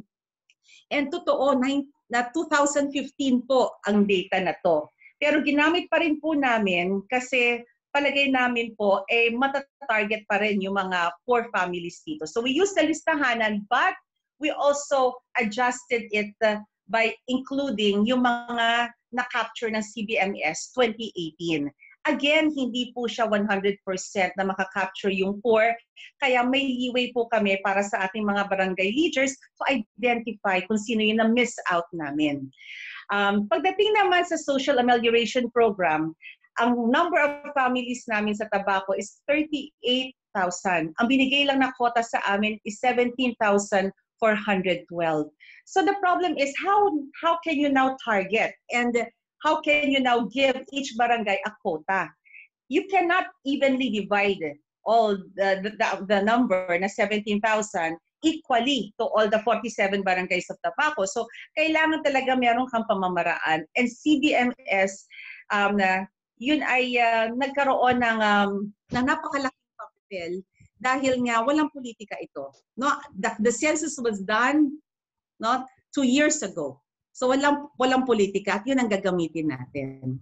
So isa po kami sa mga kami po ang pinakauna actually sa Region 5 na nag-implement ng social amelioration, validation, and release ng pondo. Although hindi po kami ang pinakamabilis ngayon kasi talaga pong nag-validate kami bago kami nagre-release ng SAP. Pero we're down to our last 3 barangays and I think happy naman po ako na talagang na-prioritize namin yung mga pinaka-nangangailangan. Kanina rin, napakaganda nung sinabi po na yung social protection ay hindi lang doon sa mga poor, kundi lahat talaga tayo affected. So, nag-pass rin po yung aming sanggunian ng augmentation para po i-address yung mga pangangailangan ng mga hindi na-cover ng SAP. And maliit po siya compared to Quezon City kasi in the billions yung Quezon City, but we have appropriated 30 million for Tabaco City. So, ang makaka-capture po niyan more or less around 10 to 15,000 families. 10 to 15,000 families. Tinutukan din po namin yung employment and income during the time of an enhanced community quarantine. No? Ang ginawa po namin, farmers. Yung farmers po namin, because we have upland farmers sa foothills ng Mayon Volcano, yun ang ginamit namin relief goods. Yung vegetables na pinroduce nila, yun ang ginamit namin. So we have healthy and nutritious fresh goods na kasama po ng staple na relief goods na may rice at saka may canned food. Instead of just giving rice, nagbibigay kami ng kamote because ang dami naming kamote ngayon. Aside from just buying from our farmers and getting it at farm gate prices, we also linked the solo parents na nagdala sila po ang nagsimula ng mobile markets. No? Mobile markets, kumukuha sila direct from our farmers, and since we want to limit the people going to the central market, nagkaroon ng mga barangay markets. And doon naman naging role ng mga solo parents na sila mismo po ang nagtitinda na ng mga fresh produce sa mga barangay. Kasama na rin po dyan, of course, yung meat and fish. Yung amin pong mga women na home-based, lalo-lalo yung mga nagtatahi, nawalan sila ng hanap buhay kasi walang JS prom, walang graduation, walang pasukan pa ngayong June. So, anong gagawin nila? Nagpagawa po ako ng mga face masks na reusable and washable with a filter pocket. So, nalalagyan mo lang siya ng tissue paper or toilet paper, and then yun ang iyong filter. No? And it's very economical, it's very cheap, it's only 20 pesos, and then you wash it, and then you wear it the following day. During one of the meetings with the governor, Governor Bichara noticed my face mask, and sabi niya, magkano ba ang ganyan na face mask? Sabi ko, pinagawa ko lang to sa mga women namin. It cost me 20 pesos. Lahat-lahat na yan, etso-derecho.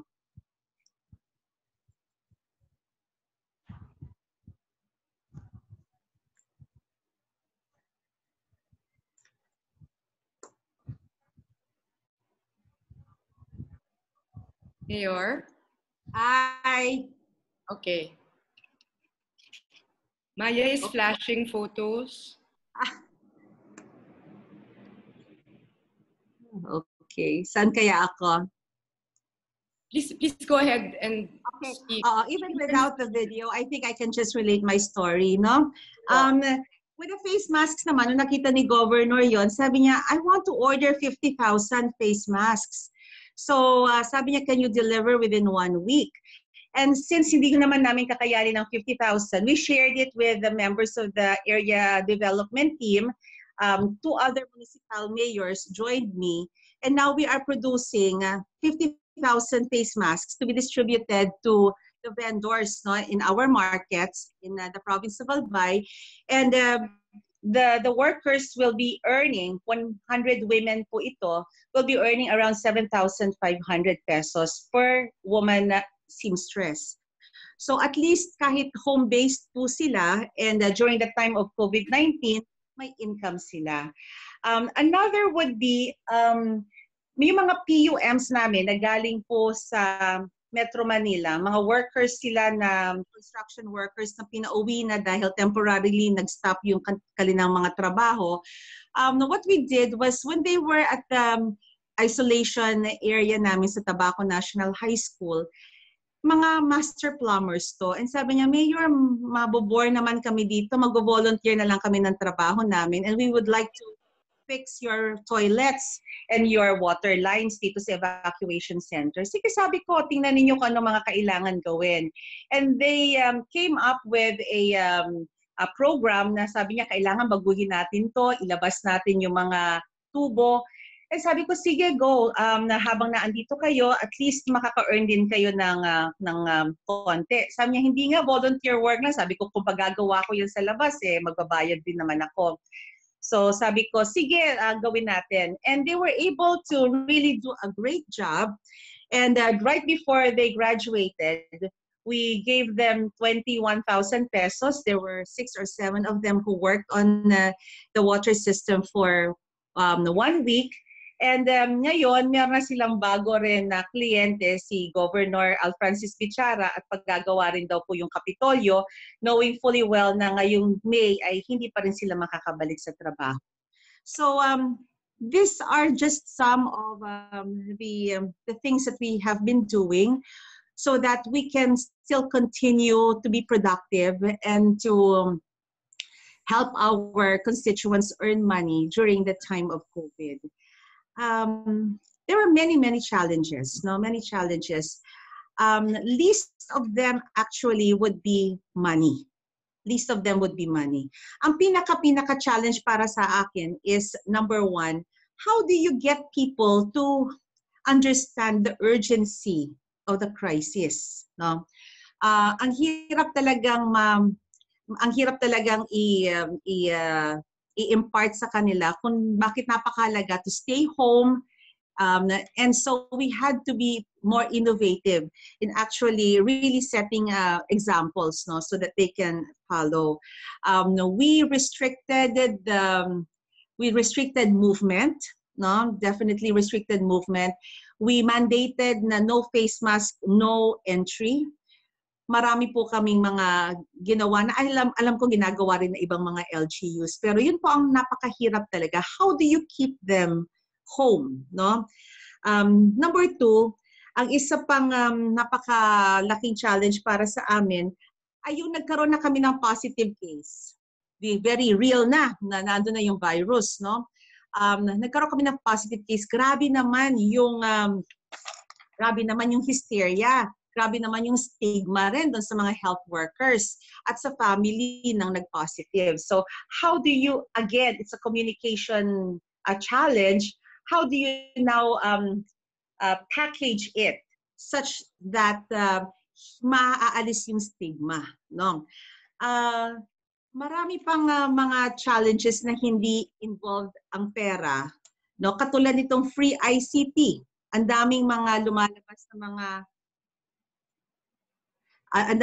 lumalabas na mga bagong mga ways of actually monitoring LGUs, monitoring our own data, and dapat we should really take advantage of that.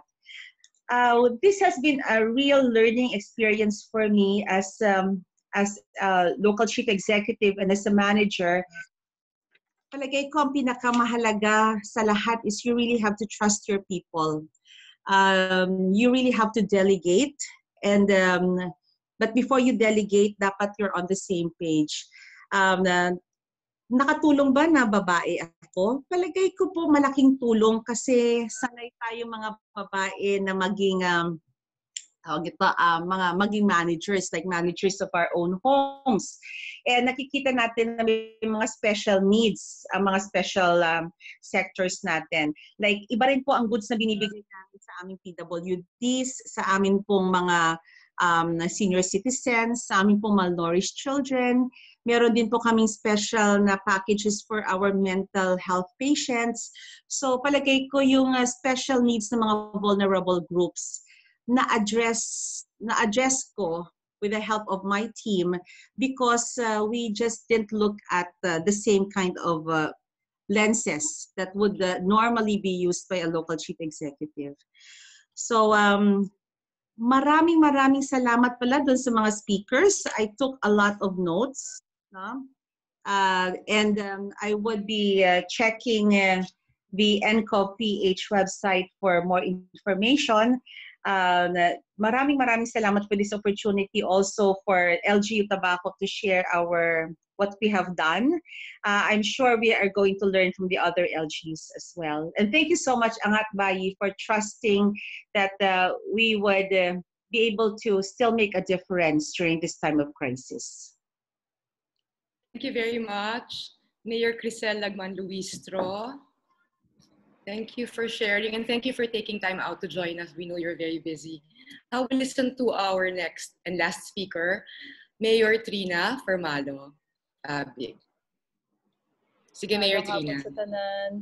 Thank you po for having me as well. And I think what I'm going to share with you, I think echoes and reaffirms what Mayor Krisel has been saying. So I guess on that note, we can see that there are a lot of similarities for a lot of local chief executives, especially female local chief executives. And I want to share how this has been such an interesting problem. Parang sabi nga ni Mayor Krisel kanina, it's something new. It's really, kasi we're used to typhoons, we're used to earthquakes, fires, di ba? When we talk about disasters, so or crises. So something like this, which is a pandemic, is something that is entirely new for us. And siguro, it's been such an interesting challenge in that sense.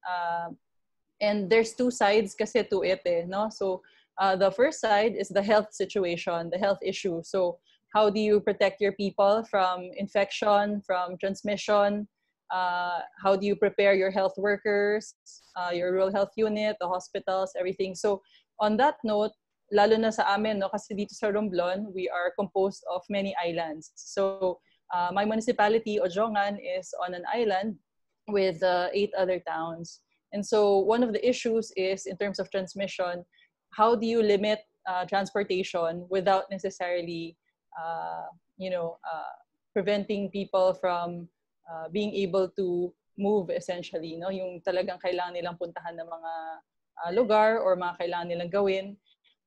So what happened was in our province, we gave 2 days, parang palugit or period for people to come home if they wanted to come home or to do all their movements. And then after that, there was already a province-wide enhanced community quarantine. So in terms of that, there was a challenge for a lot of people. So we really had to communicate with them kung ano yung mga transport schedules.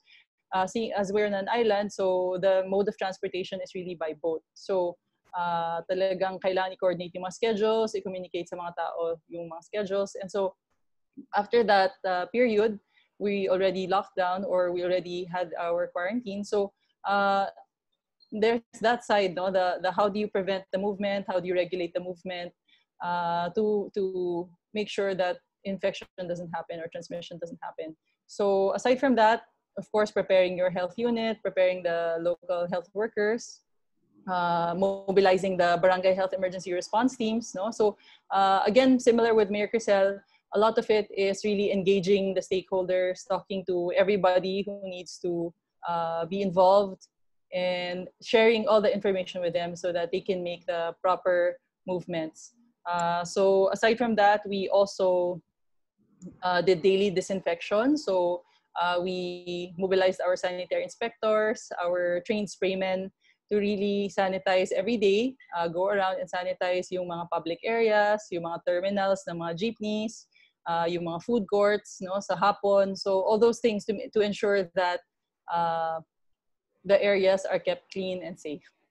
We also did a system for the trucking companies, lalo na dito sa enhanced community quarantine. So although we're not allowing people or passengers to come in, syempre, we need to have goods, we need to be able to move our goods. So we had to come up with a system where even though the trucking companies would be allowed to come in with the goods, yung mga tao na nagda-drive, yung mga pahinante, they wouldn't be exposing the people here to possible transmission. So we came up with a system. So parang meron talagang, of course, in consultation with the trucking companies and the shipping lines. So meron na siyang system kung saan magsistay yung mga truckers, yung mga driver at mga pahinante, all those things. So it's a complicated system, but we've managed to work it out and we're able to do it well naman sa ngayon.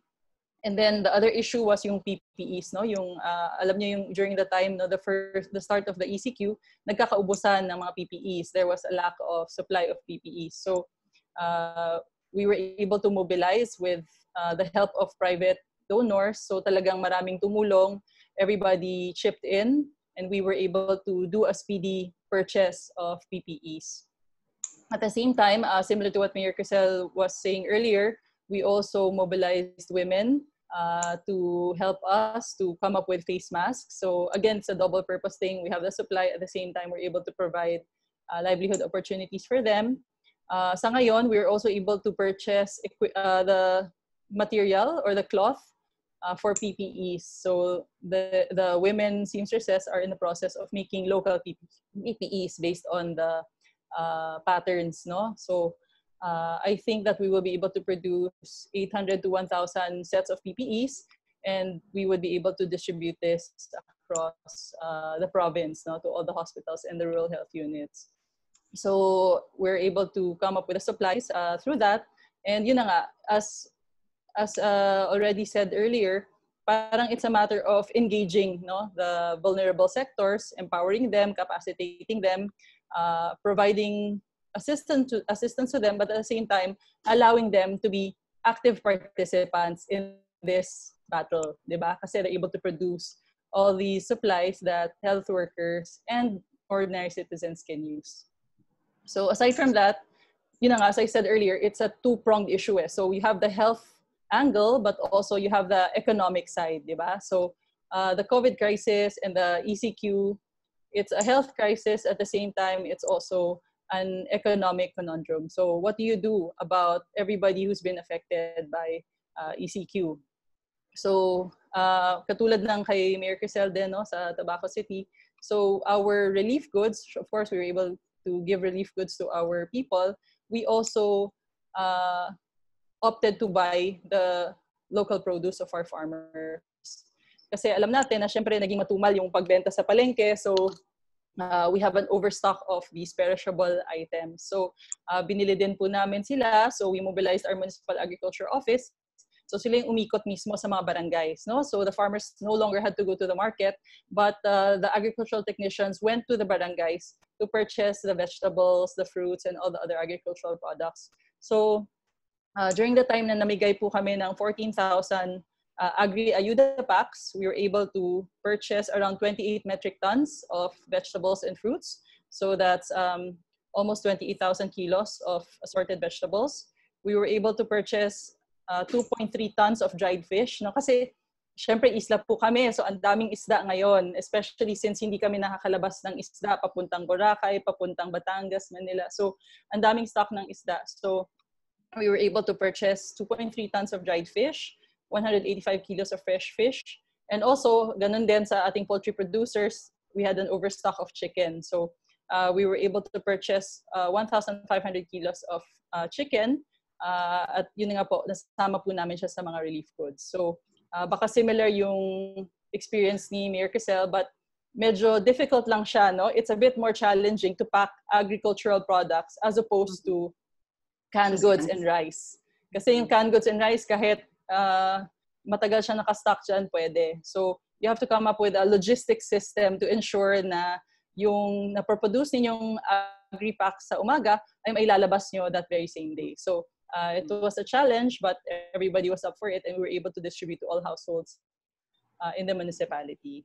So we also included vegetable seeds doon sa aming mga relief packs. So para magtanim na rin po, no, yung ating mga kababayan, because we never know until when this is going to end. So it's good for them to start planting, no, para then they'll stay at home during this ECQ. We also used eco bags and fishnet bags.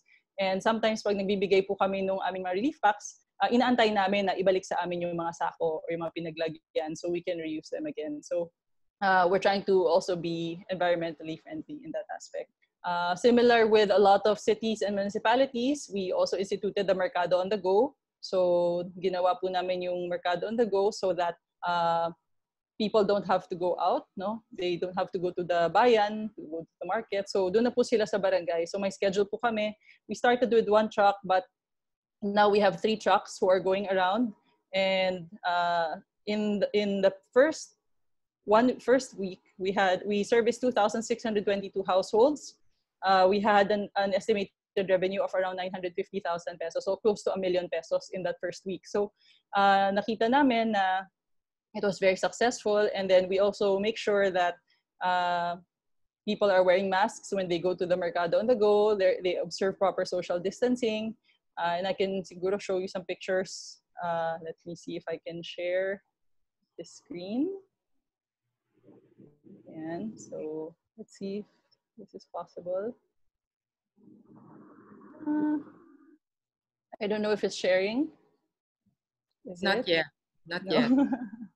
Okay, so in the meantime, so yun yung ginawa natin. Can you see the screen? Or no? Not yet. It's not coming out pa rin. Okay, sorry. It's my first time to do this. Did you click share screen? Yes. Okay.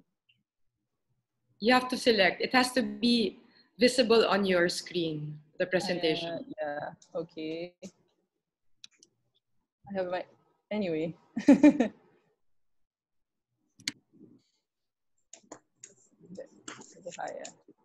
That's all right. Okay, maybe I won't share it. All right. Okay, sorry about that. Okay, so hindi ko po ma-share yung pictures, maybe later.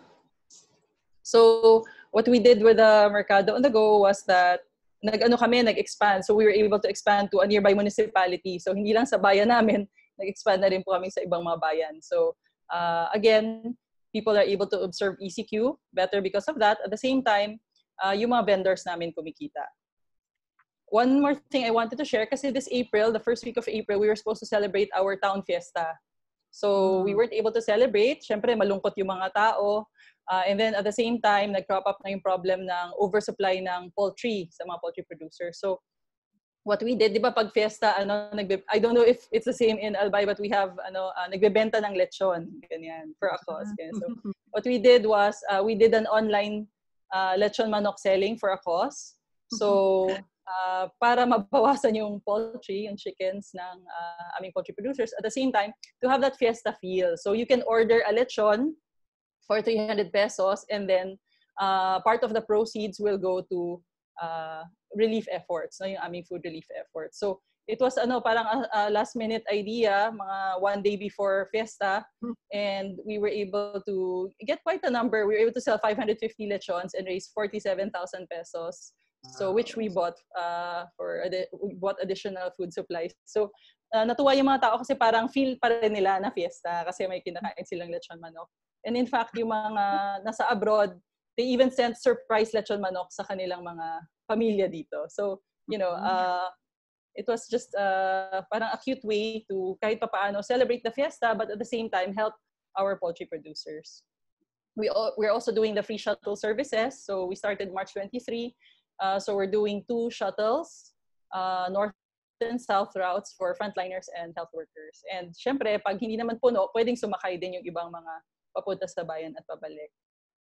We're also doing health assistance through e-reseta. So if you need a reseta, you can contact our health unit through phone or through online at mabibigyan kayo ng reseta. So we've also done this especially for patients with psychological problems. If my doctor is not able to do that here in the health unit, we're able to access doctors in Manila, yung mga specialists. So we're able to come up with the recetas that these patients need. We're also doing free delivery. So yung mga senior citizens na hindi makalabas, if they need medicines, they can call our hotline, and then our staff will go to them, get the reseta and the money, go to the drugstore, buy the medicine, and return it to them. So parang free delivery ng mga gamot. So I think it was very successful for senior citizens. They appreciated that very much.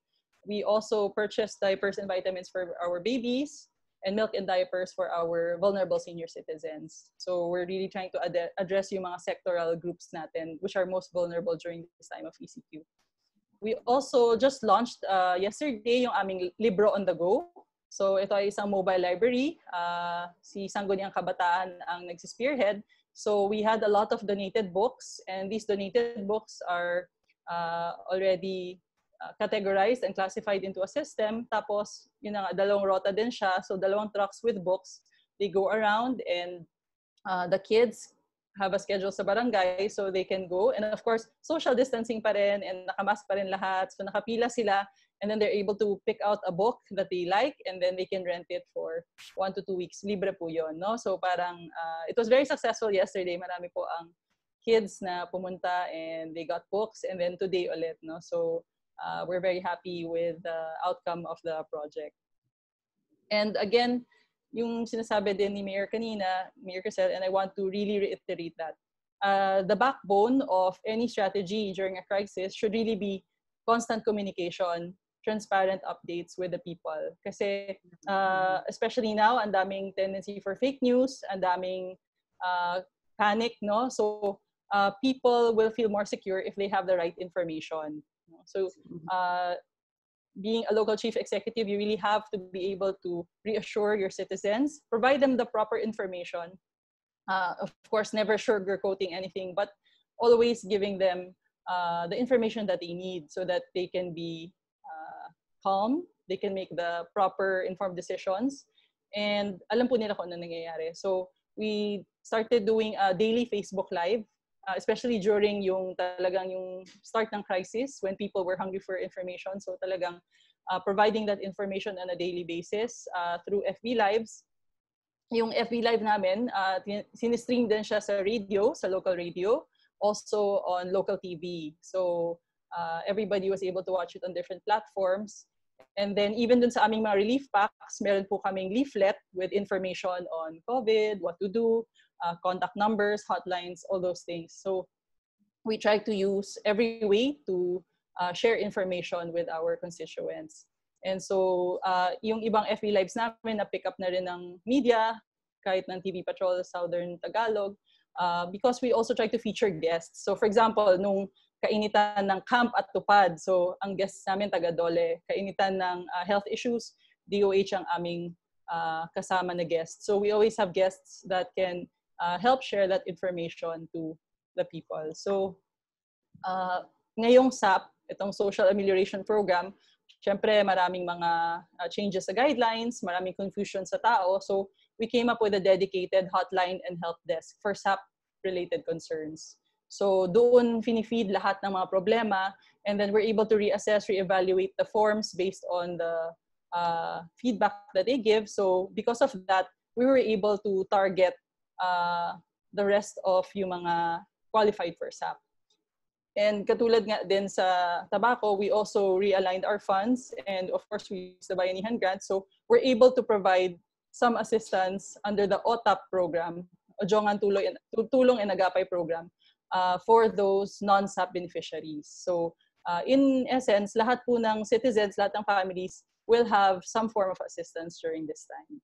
So really, I think that's the most important, is providing constant communication, transparency, and being able to address yung mga vulnerable sectors. And it's been an interesting opportunity, an interesting challenge, but at the end of the day, what's most important is that you're able to help and support your citizens along the way hanggang matapos ito. So hopefully we can do that, and hopefully all the LGUs in the country can do that. So, thank you. Thank you very much, Mayor Trina, Firmalo-Fabic. Katuwa yun. Hindi ba? Tsaka hindi kayo mukhang stressed despite all the challenges we're all facing right now. So before we go to the Q&A, we're going to call Dr. Shelo Magno from the UP School of Economics, who's also with the UP COVID-19 response team. We'll share something. Hi po. Quickly lang po, at dagdag dun sa sinabi ni Chris kanina, aside from, because and nakikita ko rin kasi mga questions dun sa ating chat box regarding regarding testing. Yung sa UP School of Economics po, yung isang ginagawa naming partnership, kahapon kausap namin si Mayor Joy ng Quezon City, kaninang umaga si Mayor Marcy ng Marikina. Ang suggestion namin ay idikit din, maliban sa monitoring ng kung sino ang infected ng COVID, ang pagkakaroon ng surveillance system. So ano po ba ibig sabihin natin ng surveillance? Ito yung pagkukonduct ng testing sa select na population. Hindi lang po natin itetest yung may nakikita tayong symptoms ng COVID, kundi ang itetest natin ay a certain population. So for example po, ang maaari natin gawin ay i-cluster ang barangay natin to different homeowners association. At kung for example, 100 households, ang gagawin po natin, magra-random sampling tayo ng limang individuals. Ano po yung ibig sabihin natin ng random sampling? Ito yung, literally, pwede nyo ilagay yung mga pangalan nung nakatira sa village na yon sa isang bote o tambiolo, at talagang pipiliin natin yung 5 households na yon. So regardless kung may symptoms sila or wala, itetest natin sila. At ang importante po dito ay weekly natin gagawin. So kailangan may regular time interval. So over time, parami yung masasample nating individuals. Ang goal po nito ay hindi lamang para ma-address kung sino yung may sakit, kundi para magkaroon tayo ng malinaw na informasyon sa extent ng infection ng COVID sa ating lugar. Dahil kung maaalala po natin, may mga asymptomatic na individuals. At yung mga asymptomatic na ito ay maaari pa rin nagpapakalat ng COVID virus. So ang katulad po ng discussion namin with Mayor Marcy kaninang umaga, nabanggit niya na sa Marikina, may mga different housing associations. Naka-organize yung city into different housing associations, at bawat association ay may member na 200 households.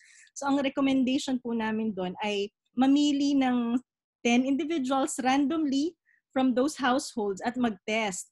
Kaugnay po doon sa halaga ng mga test kit, ang nire-recommend din po namin ay unahin yung paggamit ng rapid test kit dahil ito ay cheaper. At kung sakaling may makita tayong mag-positive, at saka natin gamitin yung PCR na nire-recommend ng DOH para i-validate yung resulta, and then doon po tayo mag-respond in terms of separating them, at i-quarantine natin yung cluster na kung saan nakita itong infection na ito. So, yung cluster po ay maaaring batay sa geographic, yung mga magkakatabing bahay. Maaari din pong gawin itong random sampling dun sa sector na patuloy na nag-ooperate kahit na may quarantine. So, halimbawa po yung nabanggit natin kanina, yung mga pa-jack drivers, maganda pong magkaroon tayo ng random testing sa kanila upang ma-monitor natin kung makita natin kung merong mga asymptomatic na maaaring nagsaspread pa rin ng virus.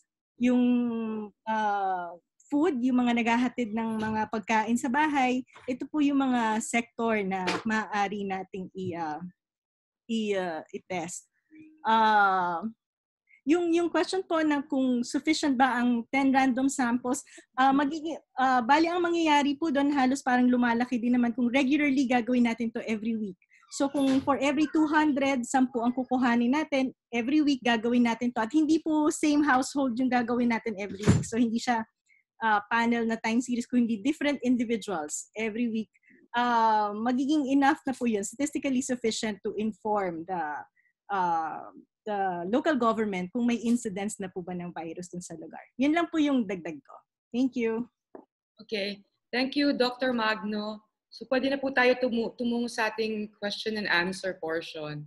It's already 4:12, so we'll try to cover as many questions as possible. We still have 93 participants who are here. So we'll start po with Councilor Cherise Abalos. Yes, hi, good afternoon. Yeah, I was the one that asked about the rapid testing actually, and if whether the sample of 10 would be enough. Of course, our LGU is Mandaluyong. We are right smack in the epicenter right now, and we are not seeing our numbers going down despite the strict quarantine. And actually, I have a few questions for Mr. Cayton, I think. Yeah. Yun nga, parang in terms of the UP data, we know there is a lag effect. I was so happy that the lag effect was mentioned because realistically speaking, a person will have to, I mean, the virus has an incubation of about 7 to 10 days or more pa before they experience symptoms. And earlier on the first stages of testing, they would only test the symptomatic people. So, and then bukod pa doon, kami, based on our experience talaga, sometimes RITM results would come out at kahit 2 weeks after pa. So, natatakot lang kami na baka mamaya the data that we're getting now would only reflect on people getting infected 3 weeks or 4 weeks ago. So, whatever measure that we do now, for sure, we will only see the results of 2 weeks from now or 3 weeks from now. Now, I'm happy that bumababa nga yung numbers natin when it comes to new cases. But again, let's take note that RITM had to slow down their operations. So bumaba rin yung testing being done. But in Mandaluyong naman, we partnered up with Philippine Red Cross. So I think we suffered for about 2 or 3 days of only having to be able to test 5 persons per day.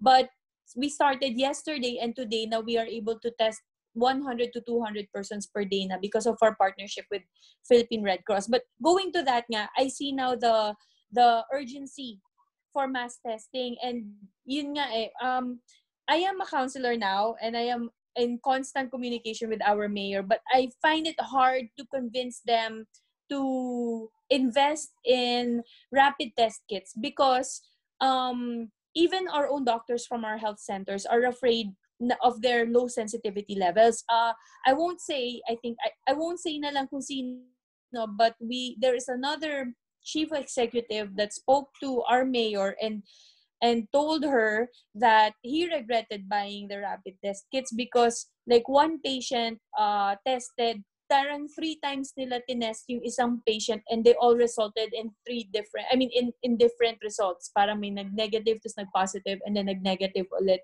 So parang he regretted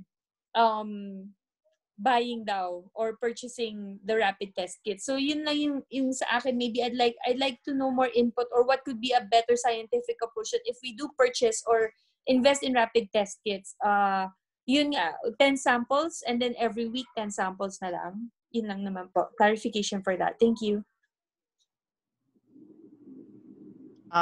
Siguro, ang kaya ko lang muna sagutin ay yung dun sa delays, dun sa reporting. It's because, yun nga, yung call to make DOH more effective in terms of how they would be reporting the cases. More recently, there has been one of the data engineers, Nell Jason Howe, making a statement kung bakit on their end to providing the data, the public data available. They've just came through the statement, pero they've explained yung different red tape of data, which is very weird because now that we're in this kind of relatively good technology, meron pa ring red tape existing in terms of how the data, which is something of like coming from software, is still having to be produced. But besides the point on that aspect, we do recognize that there is these delays, and even DOH stores these data in the delays because however, they are not making it available to us so that we can make the appropriate adjustments to our statistics. We know these data exist, but they're not publicly available. So it's one of those things that we are calling for DOH then to be more open in terms of what kind of data they're making available to researchers, to scientists, because having having a wider open data helps us to know the true situation. And ipapasok ko na din yung call namin in terms of asking for data coming from the LGUs in terms of the suspected, exposed, and the suspected, exposed, and probable. Because we know the quality of the data and if we can source it from LGUs, we can see what kind of adjustments we could make in terms of classifying the risk. Something personally coming to the work that I'm doing right now, because we could study the how a patient goes through the different compartments of suspected of 98 sira. of the different compartments of classification. And once we know like this lives of the tendencies to transfer to these different compartments of classifications done by DOH, we can make some appropriate adjustments to the ending numbers for us to assess, and maybe correct for certain adjustments to, like for example, the RT and also the outbreak threshold classifications. Siguro for the RT, we would need longer data, at least 2 weeks of collection, so that we can have a more credible bird's eye view of the situation at the localities. But with regards to the outbreak threshold, once we have the data from the LGUs, we'll study it a little bit, give us like a good few days of sorts to know the adjustments necessary. But from there, we could look at the adjustments that we could place on the risks. Right now, with some of the stats that I'm doing, I'm still heavily reliant on the availability from the public DOH data drop, which is limited, which really restricts the kind of analysis and the assumptions we have to place in the data, because these are coming from the source itself, DOH. And we have always been open in terms of these limitations, that we've always said, as I've shown earlier, na we are only able to discuss this with those reported confirmed symptomatic cases. We can only assume, or we can only think about what are the asymptomatics, what happening in for the asymptomatics, for those account for delays, and we try our best with some statistics, but we are very limited in this approach. So yun lang yung kaya kong sagutin on my end. Thank you very much. Thank you very much. Actually, when Maya mentioned this and brought up the matter on being able to partner up with the COVID response team of UP, I really brought forward Mandaluyong.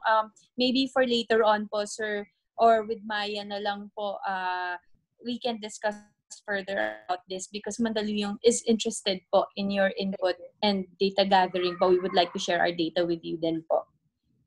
Maraming salamat po on behalf of the UP COVID-19 response team. Okay.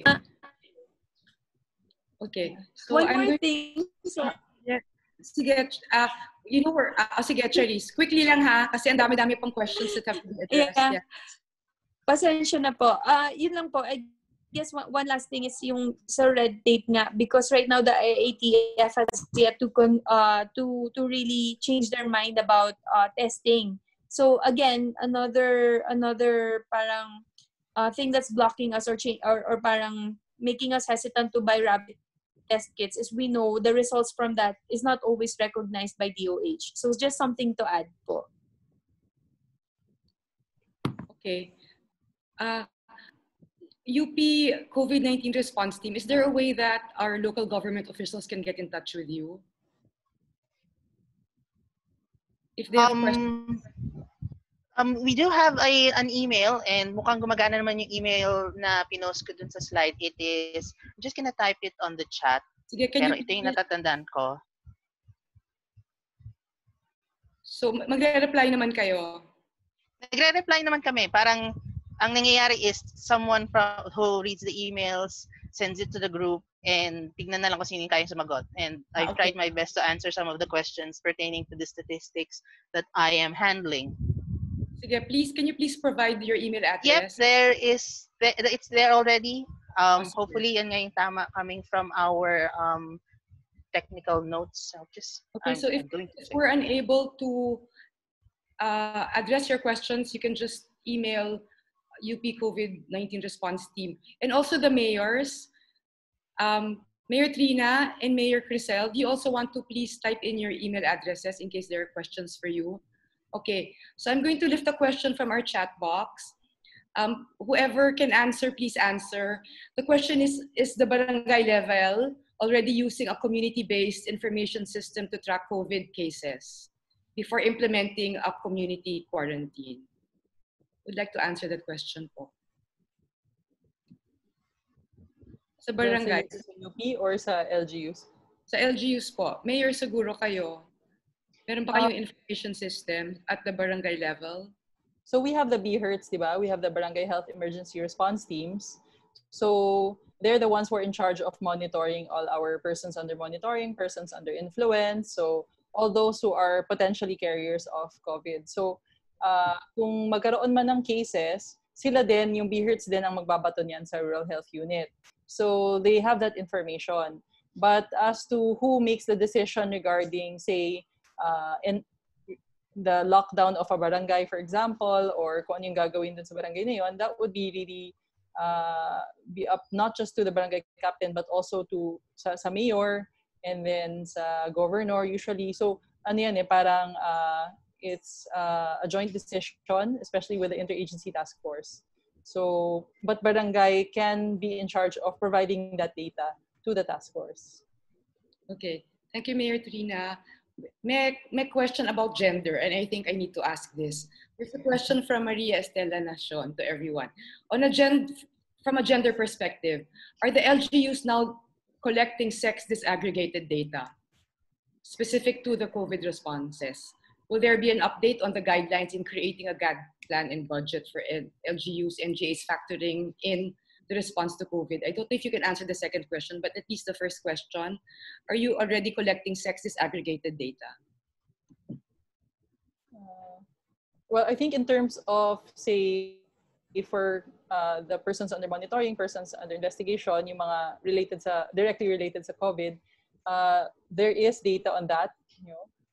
In terms of those who are affected by the crisis, I think we can use the forms. Meron kasi diba sa social amelioration forms, yung SAC forms, there's data there. So we can use that to come up with that kind of data. And that's actually in the plan, no? Later on, na himay-himayin yung data coming from those SAC forms. And those who are not covered by the SAC forms, we've come up with our own municipal intake sheets that are very similar to the SAC forms para it's an opportunity kasi to get data on all families at this moment because everybody wants to cooperate and everybody is hoping that because they fill out these forms, they're going to get some assistance. So this is a wonderful opportunity to get that kind of data.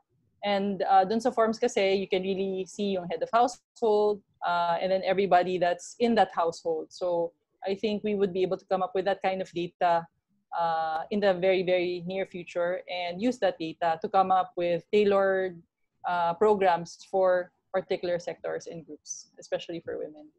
Mayor, it's not only women, but we should also collect data about, of course, yeah, the other. And I think there would be andun yung data na yan. Pero of course, like for example, yung sa mga LGBTQ natin and other sectors, baka wala doon, hindi siya clearly stated sa form, yung mga may problems with mental health and all those other groups, baka hindi siya makover doon. But it's a very good starting point.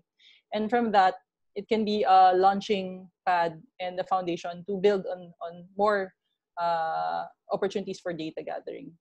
Okay, thank you very Pero much. yes, for now, limited siya. We understand. Thank you very much, Mayor Trina. And now we have a question from Cagayan Provincial Board Member Mills Lawigan. Yeah, sandali lang. Okay. Actually, ang question ko would like, ang i-address ko sana, for the last 15 days, wala nang kaming positive dito sa Cagayan.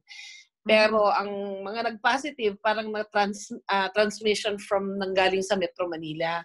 We're planning to, kung sakaling depende on the decision of the President, pero isa sa i-recommend sa namin is, parang i-close namin ang mga entry points namin para sa nanggagaling sa labas. Pero within the area, magkakaroon na ng modified na ECQ such that meron ng economic activity, although i-maintain pa rin yung social distancing and mask, pero magkaroon na talaga ng activity, economic activity. Pwede kaya iyon?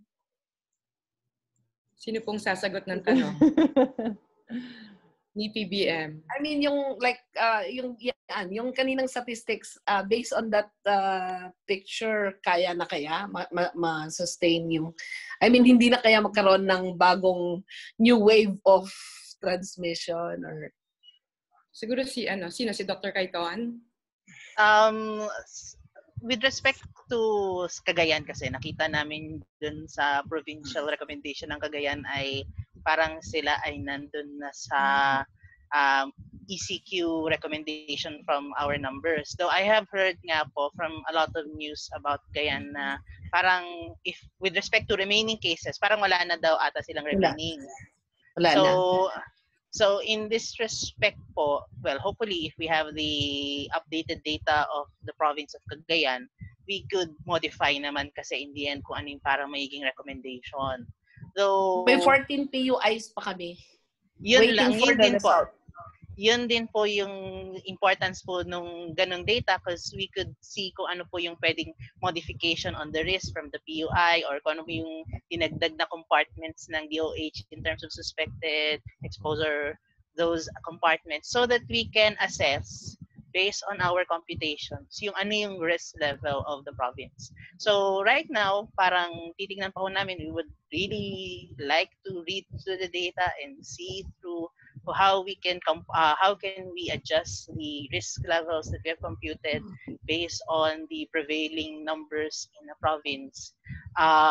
For us muna, this is just me being the statistician here. Tingnan ko ngayon Cagayan ko na yung binigay naming number. Nakasave na yung number dito sa akin eh. It's already been with me for quite a while. Nasa na ba yun? Okay.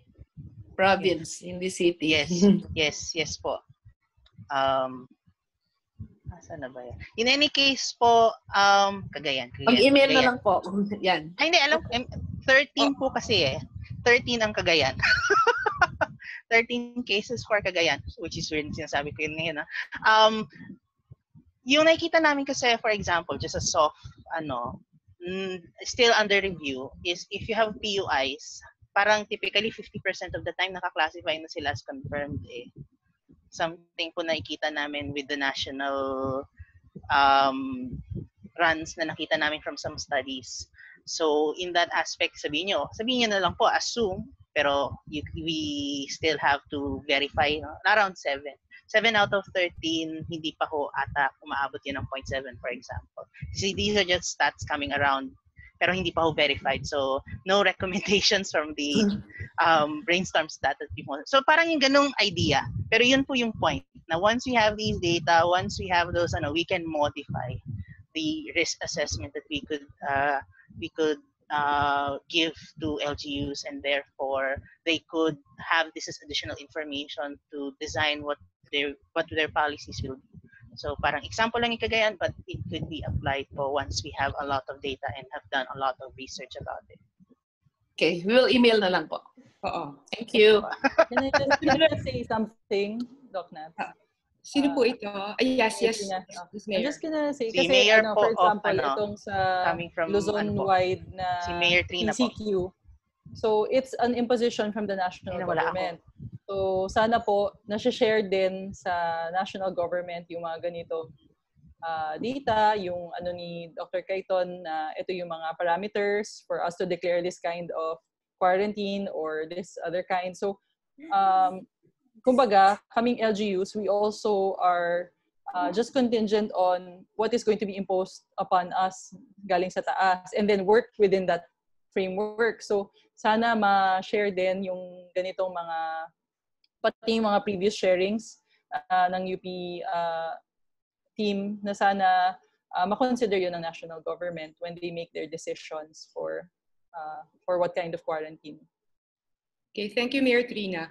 Fini-feedback naman po, pero another matter po kung pakikinggan. Di po ba? But they are aware. We share our reports po. We hope for the best. So, siguro ang suggestion ni Dr. Raquiza, let's take questions in sets of 3. Sana hindi masyadong mahaba kasi I'm looking at the time, it's 4:30. So, ito po ang nakapila, si Difun Quezon Councilor Karen Guillermo, and then Alaminos Pangasinan Councilor Orange Versisa, and Catanduanes Vice Mayor Arlene Arcilia. So, pwede pong ikian po lang po natin ang mga tanong at kanina po nakadirekta yung mga tanong. Thank you. Sige, let's start po with Councilor Karen, are you still there? Yes po. Sige, ma'am. Go ahead.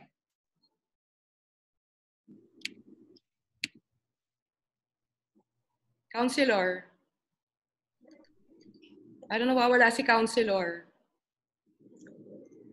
Okay. O, wala pa siya. O sige, si ano, Counselor Orange.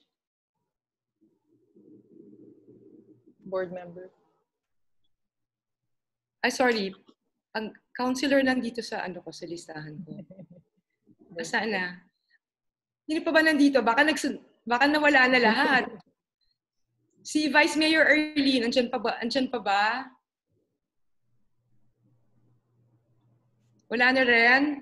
Okay. Andito pa. Okay. PM. Hello? PM, sige na. You have the screen. Hello. Good afternoon. Siguro sa amin na situated in an island province, I think the biggest challenge is getting access, especially sa food supplies. And of course, yung mga tests. Kasi ang hirap po talaga na limited na nga yung aming test kits, especially yung swabs, medium, na ipapadala sa DOH for RITM. Talagang it took so long para ma-receive namin yung mga results. However, siguro I would like to ask other LGUs na same po kami po ay isang first class municipality under third class province. Itatanong ko lang po sana kung ano ang mga how do they manage their food rationing, kasi actually we really depend, as much as you would like to depend po sa NFA for cheaper rice rationing. However, because of the limited supply dahil island province po kami, so we resorted to commercial rice, but because of budgetary constraint, so yun din, yung supplies, and even siguro may pondo naman kami, but yung limited supplies, even ng mga business establishments dito, yun po talaga ang nagli-limit for us to maximize our food rationing to the different barangays ng aming municipality. So may I know dun po sa ibang mga LGUs with the same problem, how do you manage? Kasi we cannot relate to the cities kasi iba naman po ang sitwasyon nila sa amin ng mga rural municipalities and provinces.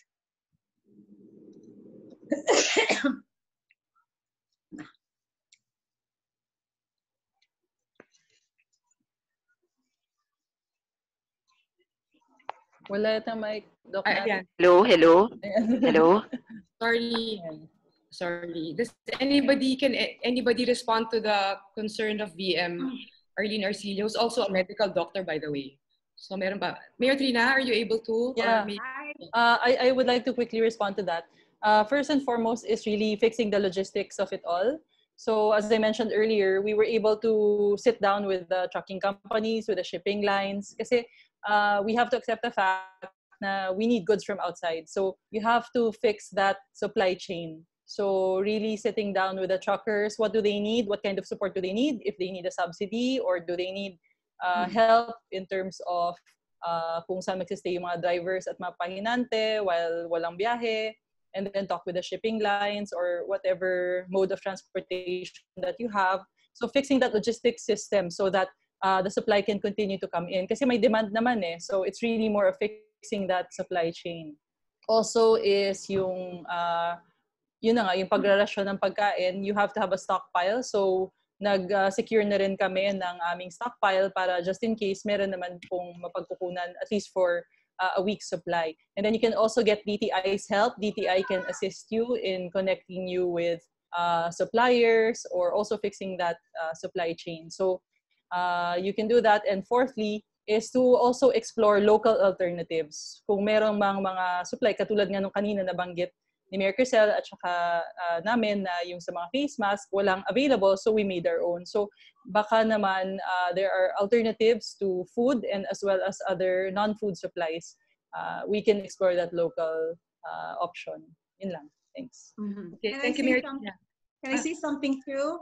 Sige po. Who is this, please? Please introduce yourself. Ayan, sorry. Alam mo, may problema talagang NFA. Talaga may problema ang NFA. Kulang talaga ang NFA rice. nagsulat na kami sa NFA and sabi talaga, use commercial rice for the moment. So, si Vice Mayor, Okay. magkatapat lang kami eh. And isa pa lang magandang example din ng interlocal connection ang Catanduanes at saka ang Tabaco City. Kasi yung port namin, yun yung port of entry naman papuntang Catanduanes. And yun din naman ang port of entry papuntang Albay, yung Catanduanes port. So yes, kulang na kulang po talaga ang NFA rice. Napakahirap po. Meron kaming perang pambayad pero walang dumarating. So maganda nga at kapitbahay namin ng Malinaw, yan ang rice granary naman ng First District. So commercial rice pa rin na nagagamit po namin. So palagay ko malaking issue po yan for national government kasi NFA yan eh. So sana Natsi, we can ask NFA about this. Malaki po talaga ang difference. Yes. Malaki po talaga ang difference when it comes to price. Ang commercial rice would range from 2,000 per sack. Sa Catanduanes, ito 2,000? While yes po. While the NFA is 1,250 only. 250. So ang laki ng difference po na masisave sana namin if we could buy kasi ang range po talaga pinaka-cheapest is 1,750 pero kukunti po ang supply ng 1,750. So ang nakukuha po namin 1,950 to 2,000 per sack. Yeah, so rice talaga na. So ang hirap po talaga ng lalo na kung budgetary constraint. Right. Okay. Sige.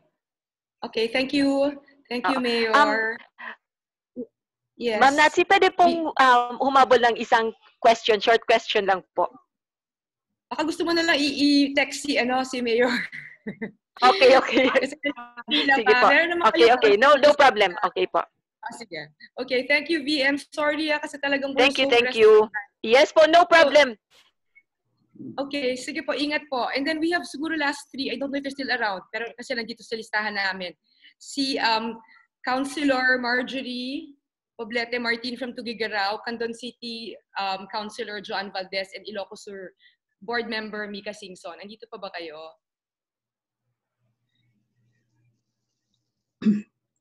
May announcement. Please note that the polling is in progress if you want to respond to the poll. So wala na?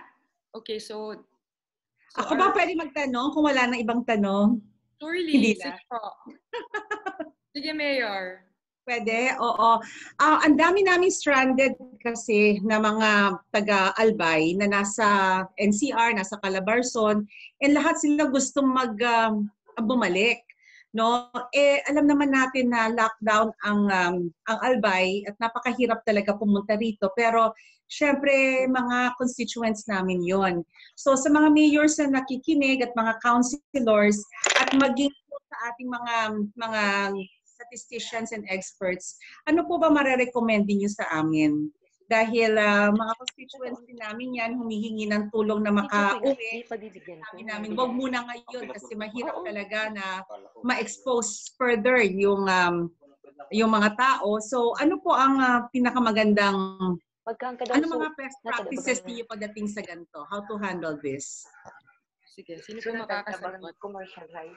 Would like to respond to the question of Mayor. Magkano ka daw ng limang, ano ba? PM, narinig ko yung ginamit? I think you have to mute. Okay. So, sino po magre-respond sa question po ni Mayor Krisel? I think we have the same problem po. I think all LGUs have that problem. Yeah, pero talagang ayaw pa namin magpapasok, no? Si Sir Cayton, pwede po bang marinig yung inyong inputs regarding this, or Dr. Cayton? Dr. Magno, pwede po, or si Hello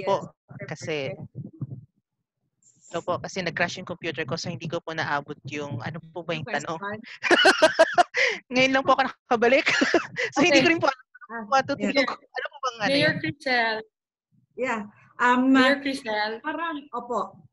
Marami kasi pong gustong bumalik sa Albay, and gano'n rin po ata sa ibang mga probinsya na galing sa NCR. palagay ko number one question, tama po ba na hindi namin muna sila pabalikin? And number two, anong pinakamagandang pamamaraan? Baka po hindi po para sa inyo to, sir. Pero ano po bang pinakamagandang paraan para hindi rin naman nila maramdaman na hindi nagkikare ang LGU sa kanila? Siguro yung tanong na ito, may mas magaling pa magsasagot nun sa akin kasi recently po, may mga gumagawa naman po ng research ukol po sa kung ano po ba yung number of interactions or frequency of interactions ng bawat age group. So kung isipin po natin, doon din po nanggaling yung rekomendasyon na kung pwede muna, hindi pwedeng physical classes pagdating sa education as much as possible. Kung magagawa, maging contactless muna or yung mga online. Kasi yung mga bata, yung may pinakamaraming interaction sa buong populasyon. Ngayon po, kung sabihin natin yung mga workforce natin, yung mga working age groups po natin yung babalik, sa kanila po kasi yung susunod na 40% ng interactions eh. So medyo mahirap po kung sila po ay makakauwi ulit ng probinsya kung galing na po sila ng Maynila. Wala pa po kaming pinong rekomendasyon about dito. Kasi po parang yun na po yung susunod na ilalabas na policy note po ng UP COVID-19 Pandemic Response Team tungkol po sa mga interaction, tungkol po sa social contact. Kasi po may mga mas magaling pong mga eksperto bukod sa akin na kaya magsagot po nito, pero po siguro antabayan na lang po kung ano po yung mga rekomendasyon nila. Pero isa po dun sa mga lumalabas na nasabi din po ni Professor Lagmay, kung maaari po muna na hindi palabasin ang mga bata kasi po sila po ang may pinakamaraming interaction sa eskwelahan, kung saan sila pumupunta sa mga bayan, sa mga teacher at sa kanilang mga pamilya as well. At yung mga matatanda, hindi muna pinapalabas yung mga stay at home kasi po sila naman po yung may pinakamataas na mortality pagdating po kasi sa epidemyang ito. Ngayon po sa gitna, parang may ginagawa po yung may mga ekspertong rekomendasyon at I believe po may collaboration din po sila with some private companies kung paano po yung magiging move forward. Pero kung tungkol po sa transportasyon, medyo mahirap po at sa nakikita namin mukhang hindi muna maganda. Mukhang ang Maynila mismo po, ang Kalakang Maynila ay kailangan po talagang magsara ng kanyang mga pintuan dahil nga po nandun po talaga yung core nung epidemya para po sa ating bansa. Thank you. Salamat po. Salamat din po. Okay. So, pwede po ba daw sagutin ulit yung poll kasi nag-crash daw?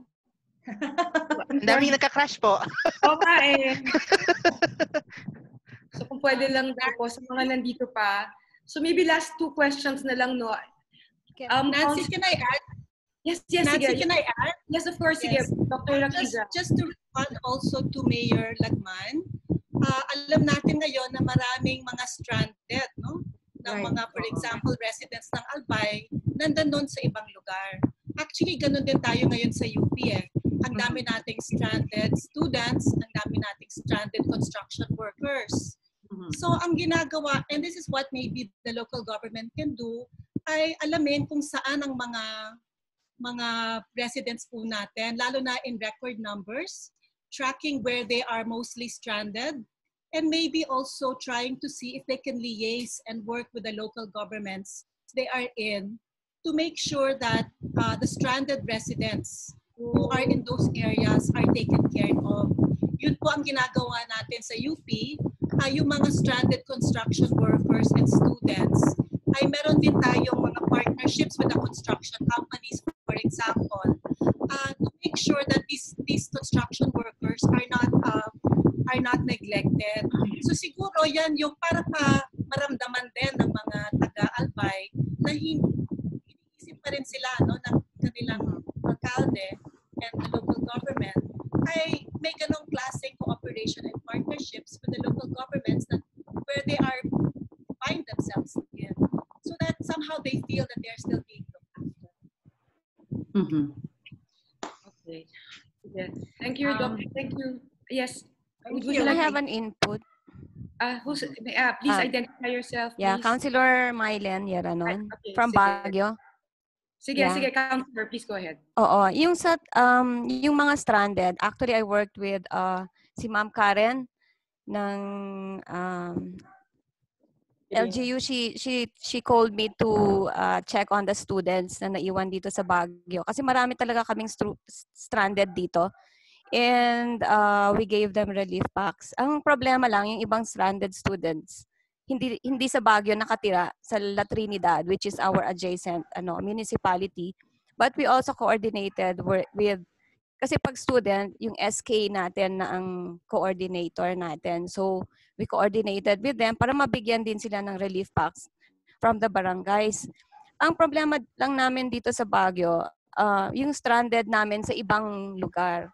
Like for example, Tarlac or Manila, ang ginagawa ng mga trackers namin, yung mga may nahuli na kami na nagpasok. I think nagbayad sila ng 500 per head or 1,000 from Manila. And yun yung isang nakita namin na nagkaroon ng positive dahil sa mga to. So we made a resolution na talagang malaki ang penalty pag nahuli namin na nagpasok sila without yung they did not divulge na meron pala silang pinasok ng mga tao. And when we trace them, yun.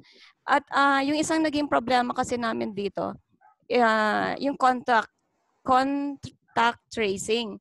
So we require all yung mga nag-positive to sabihin nila yung identity nila. And if they agree, it's easier for us to trace yung mga nakakontact nila. And our most recent, we have a nurse from the Baguio General Hospital.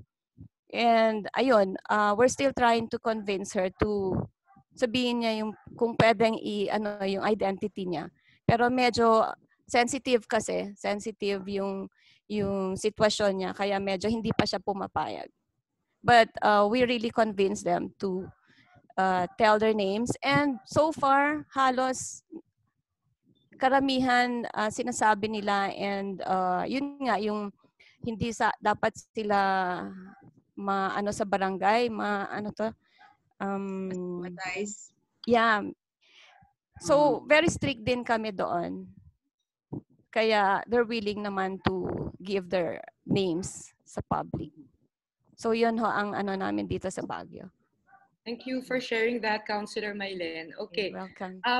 Sige po, we will just have 2 more questions. But before that, may we please request you to type in our chat box future topics that you want to take up. I'm just repeating what's being asked of me. So yun po. So just 2 more questions.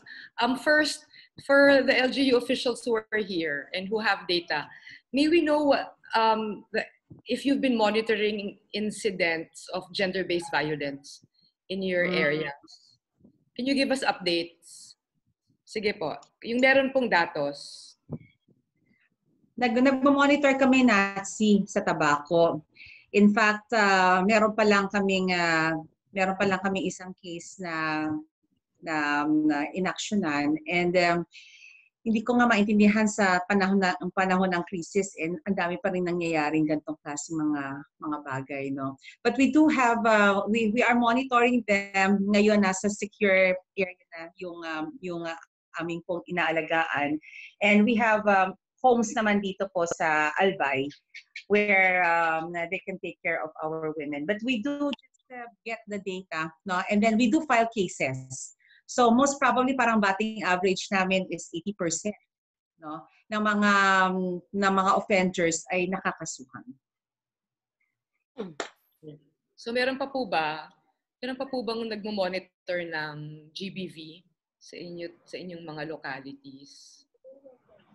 Okay, so wala na po. And then our last question will come from Councilor Joanne Valdez from Candon City, Ilocos Sur. Councilor, dyan ka pa ba? I'm looking. Ayan, nandyan pa. Councilor.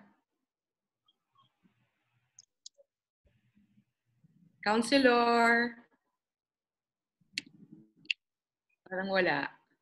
So wala na. Maya?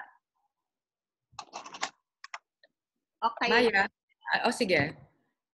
Wait, okay, ito na lang. There's a last question from the Philippine Army. Okay. Sige. This Philippine Army will take your last question before we close our RTD. Would you like to make yourself known and heard?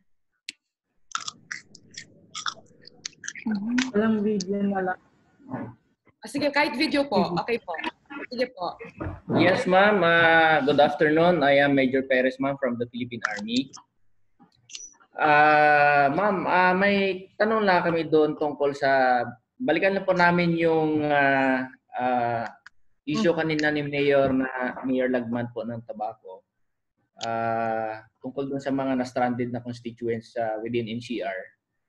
Actually, kami sa Army kasi ma'am, may mga na-discover kami na mga na-stranded na mga estudyante, mga na-stranded na constituents, and part of those na meron kaming effort of relief distribution is nabibigyan namin sila.